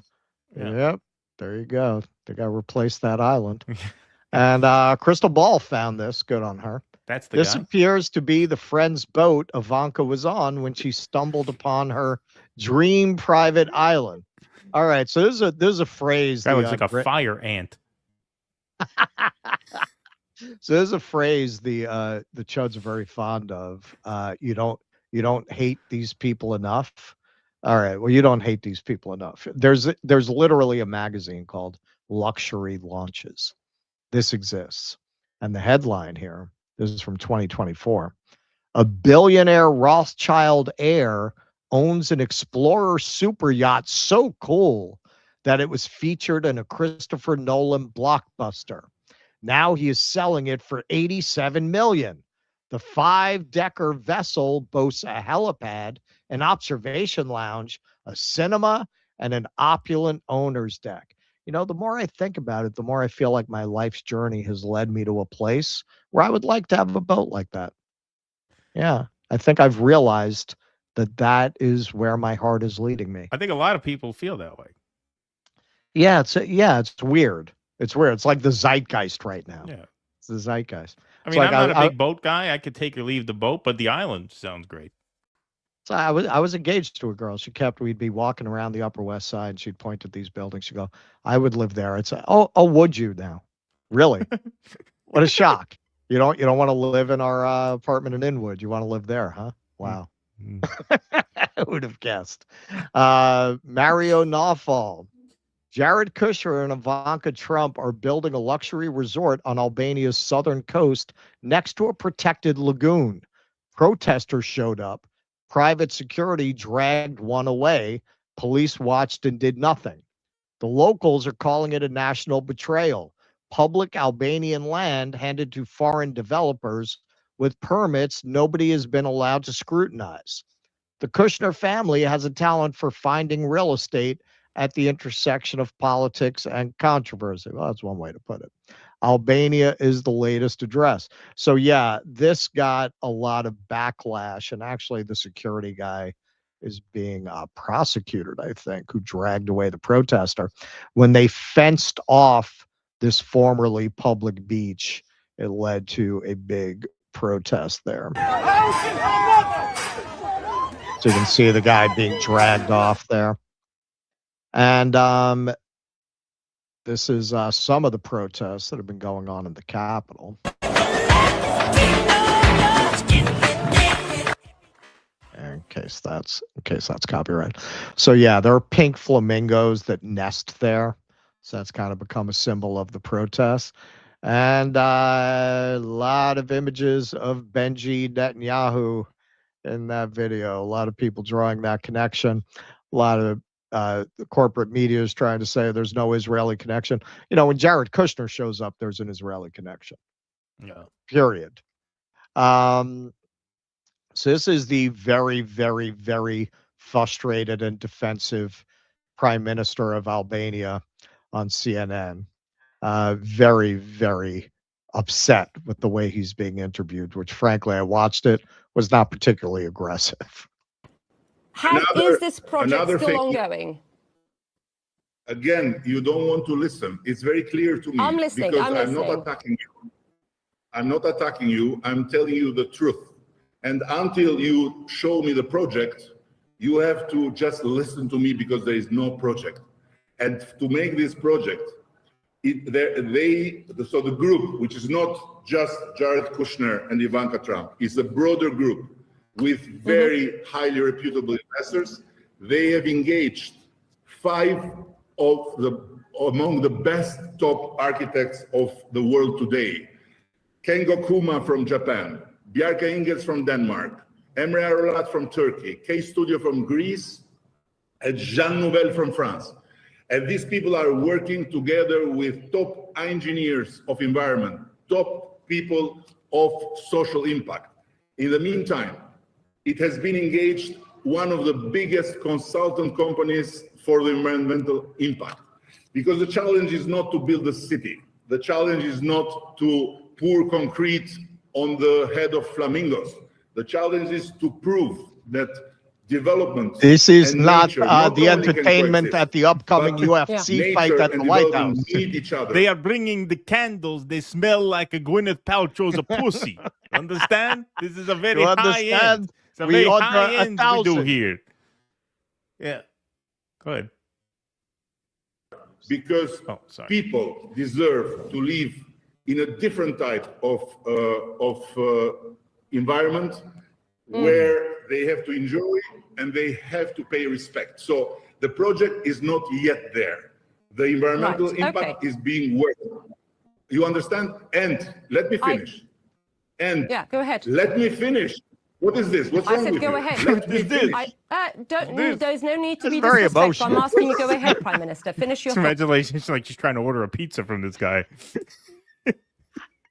I've had Albania. You want the sausage? I asked you, you want the sausage? I keep telling you, we only do half topping on large pie. Can I get half topping on small pie? You don't listen? I mean, really, like he's pretty emotional for a guy running a country. He left 20 minutes ago. He'll be there Please let soon. me finish, because you brought political and you said there is anti-corruption Go ahead. I'm letting you finish. investigation. It's fake news. It is an investigation about one of the landowners. It's private land.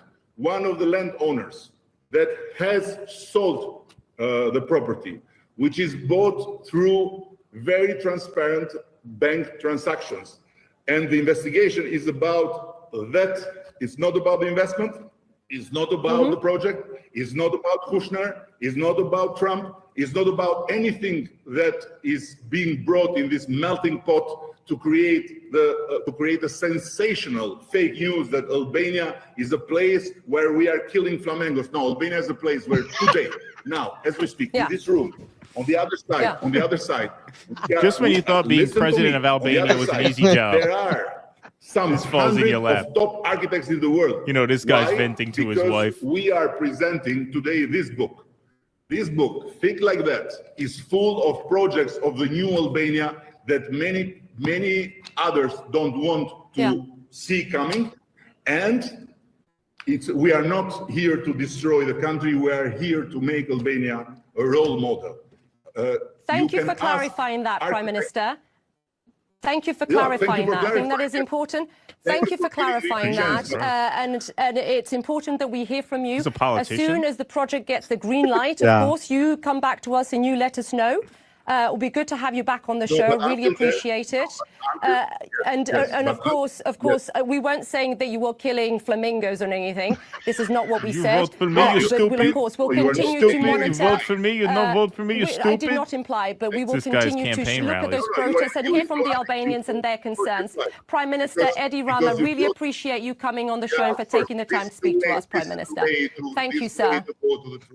You not vote for me, you vote for thanks to the women Prime Minister, instead? of course, for Wow. All right. So this is what we're talking about. All right. So you see on the right there the proposed hotel site. The really interesting part is Sazan Island. Sazan Island.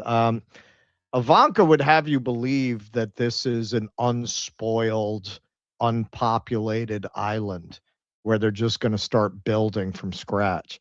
Turns out the truth is a little more complicated than that. This is from nice handle here. Ignorance, the root and stem of all evil. Ivanka and Jared's $1.4 billion private Mediterranean island project. Entitled Nepotism Grifters, Trump's daughter and son-in-law are marketing their new project on the remote military bunker-strewn Sazan Island off Albania as a luxury eco-resort. But not everyone is buying into the glossy pitch. This 1,400-acre crumbling Mediterranean one-time Cold War military base is riddled with 3,600 abandoned bunkers and tunnels. The decaying fortifications are to be woven into the project together with Qatar's billionaire entrepreneurs, the Al Kayat brothers, and ultra-luxury hotel brand Aman Resorts. The island is strategically located between the Strait of Otranto choke point and the entrance to the Bay of Vlor, the only maritime gateway between the Adriatic Sea and the Ionian Sea / Mediterranean. It offers an entrance to Albania's only major deep water bay that is suitable for large naval vessels and commercial shipping. The base was used successively by Italian, Soviet, and Albanian forces throughout the 20th century. Albania declassified it for civilian development only in December 2024. The island comes with exactly the kind of features that have fueled speculation that the global elite are building luxury escape pods for themselves amid fears of World War III scale fallout from the AI tech they themselves created and profit from. OpenAI CEO Sam Altman, Palantir's Peter Thiel, and Meta's Mark Zuckerberg have all simultaneously invested in high-end doomsday bunkers. In an interesting twist, Kushner says he stumbled on the Albanian jackpot through his pal Nat Rothschild of the notorious Epstein-linked elite puppet master clan. While vacationing aboard Rothschild's yacht, the pair met Albania's prime minister, helping smooth the way for the project. Yeah, nothing to see there. Nothing to see there. This is Amber Woods here. Do you get it yet? All the billionaires have private islands, compounds, bunkers, and escape plans. Do you really think they intend to stay here and live with the consequences of the policies they're supporting for another country? Do you think they'll be the ones struggling with medical bills, inflation, or sending their children off to war? The people with the most power have the easiest exits once America is entirely gutted. Yeah. And this, the prime minister nodded to this a bit in that contentious interview. Albania freezes assets in Kushner resort probe. Albanian anti-corruption prosecutors on Tuesday froze the bank accounts of a landholding company tied to a controversial $4 billion luxury resort project backed by Jared Kushner, President Donald Trump's son-in-law.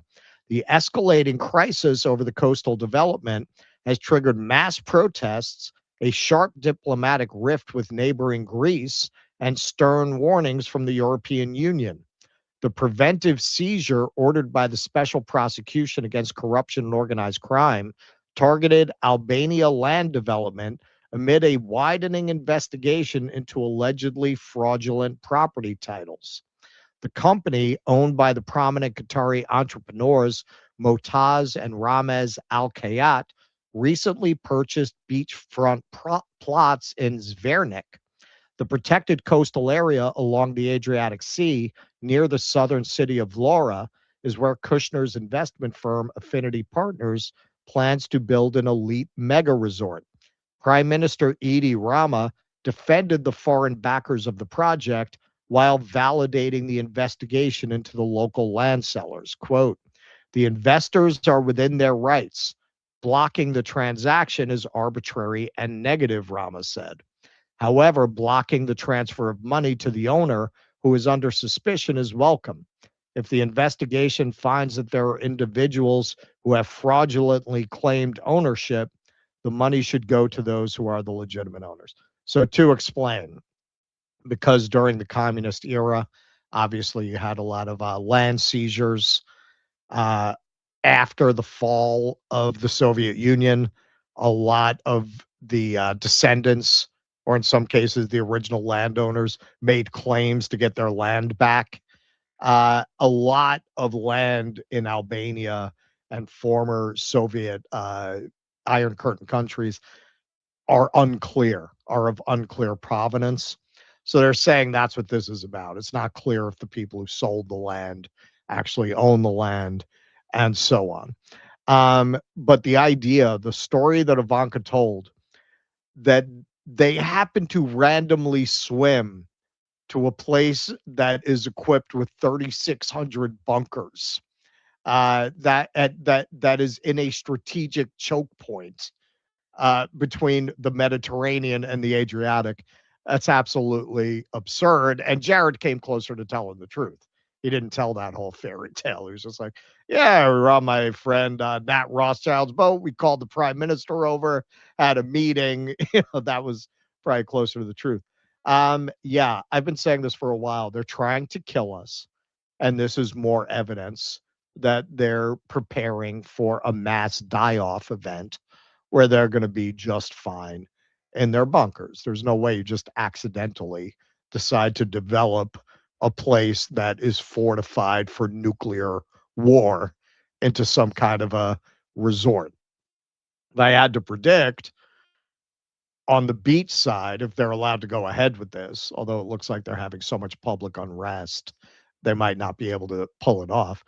You're going to have a resort for the wealthy on the beach side, and you're going to have a fortified luxury bunker for the real elites on the island side that's not really running as a place for tourism, at least not the real spot that they're building. Maybe they'll have something like that front facing, but that's not really why you would pick that particular island. It really demonstrates how completely out of touch these people are with the public mood that they would even say these things in front of a camera. And clearly Ivanka thought she could kind of sell that as a, oh yeah, I'm self-actualizing. Right. Aren't you inspired by me and my fabulous life? You know, Gwyneth is able to pull that off. But you know, your dad would have to not be Trump because you could sell that to the libs. Like you can't really sell that to the MAGA audience. It's just too off-putting. Yeah, But they're landlocked. They're a landlocked lot in general. They are. But yeah, man. And then you want to talk about tone deaf. You're gonna pitch an island. Yeah.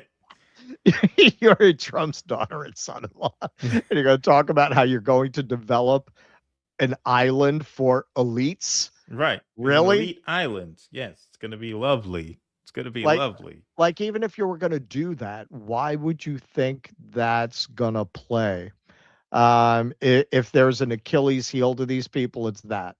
It's their absolute arrogance and inability to read the room. But honestly, I'm not very hopeful that these people get pulled down off their pedestals before they kill us all. Well, you got to start sucking off that gay Ayatollah. Yeah, there you Yeah, go. that's There you that's go. one off ramp. You know what I mean? Yeah, that's Move to China. Apparently he likes him. Apparently he likes him. Yeah. So maybe that's the hope. All right. Let's take some chats and some rants before we get out of here. Vienticus, just because I want you to read what Ziggy Zoggy said, Keaton, because Vienticus doesn't love you that much. If it were more money, it'd involve mouth stuff. Okay, well, you know, you would. So you peak at $5. All right, I get it. Ravid Laz, been a hardcore MMA fan for 20 years. I'm not the stereotypical fan, but I've always loved martial arts. That said, I've progressively grown jaded from UFC due to how little they pay fighters. Is that true? It's probably, you know, a lot of sports are very unequal in that way. Snork says, was that the Leper Island? Oh, you're talking about the, like, there was some leper island there, but I think that was in Greece, right? Was that off of Greece? That wasn't off of Albania. Was there a like, leper island? There was like there? a leper colony. For like 50 years, they kept lepers there. But I don't think that I was... did not know that. I thought that was... I think that's off of Greece. I mean, Albania and Greece are pretty close, so I don't know. But I don't think that's the one. I mean, this in a way, would be this bad isn't for too branding. surprising because when you look at these lists of like cheapest European countries to live in that are really underrated and have amazing features, Albania is always on those lists because they have these beautiful beaches and like nobody goes there. Yeah. People go to Greece, they go to Italy. It's not on anyone's radar. Yeah. Yeah. So but of I hear course it they're is trying very to pretty. destroy it. Yeah. Yeah. And, you know, very few of whom make six figures, let alone seven, how badly they treat their fighters in general. Dana White being an insufferable, degenerate liar and wife beater. The meritocracy dwindles in their obnoxious, incessant deep-throating of this administration. Well, yes, indeed. Thank you, Ravid Laz. Appreciate that. Oh, George says Ivanka seems to be intentionally speaking in a lower, flattened tone. Elizabeth Holmes and Oprah. I found it disturbing. What would an intelligent person who survived that family wind up becoming? Exactly. Well, you know, she's trying to distance herself from MAGA now. That's why her signaling is very Libby. It always has been. At least they don't have to kick Danes on this one. Thank you, Snorky. Appreciate that. Joseph31 says, riding the vibe of genocide, Gwyneth. That's right. Hi, guys, says 3 Tom the Bomb. ACP Florida invites you to come meet the chapter. Includes free room and board, Everglades history tour, and fishing trip into the 10,000 islands. Come and see what we're doing in Florida, acp.us. Oh, you have an Everglades retreat? Really? That's fun. Really? Ravid Laz, RFK. By the way, fellas, it was Trump with Bill and Jeff from my last rant to you. Have you seen Trump's dance moves? It looks like he's practicing with one or even two snakes. Why do you think he dances like that? They're snakes. Thank you for clarifying that, Mr. Kennedy. Ivanka Trump, we discovered this beautiful island and we realized we would have to build the infrastructure from scratch. First, we had to remove the small indigenous tribe that had been there for centuries. Yes, that's right. Albanian minister, no soup for you. That's right. Ravid Laz, Albania needs a revolution. You think so? I don't know. I mean, that guy, that it seems like a kind of a great country where a belligerent meter maid can become president. It speaks to their system that a guy has such little charisma can rise through the ranks, right? That guy's a character, man. Ivanka and Jared are great. I drive 16 hours a day. I still paying off the lease on the car. Race car. You know what is really annoying? Having to listen to upper management talk about AI every damn day. It's so cringy and no one knows what they're talking about. I bet. Andy Gardner, thank you for the donation, Race car. I was also frolicking through the flowers and decided to buy the lands beneath me. Yes, exactly. Yes. It's a great goal to have. All right. Well, folks, we'll get there someday. We'll get there someday. In the meantime, that's our show for today. We'll see you back here Sunday night, June 7th at our regular 7 p.m. start time with a Q&A. Afterwards, until then, thanks everybody very much for spending the afternoon with us. Thanks to the YouTubers and the Rumblers and to the mods, of course, for keeping the peace in the chat. Appreciate you all very much. We'll see you back here Sunday night, 7 p.m. Eastern. Until then, thanks again for today. Have a great couple of days off, without us at least. Be safe and be well. Courage! Please clap.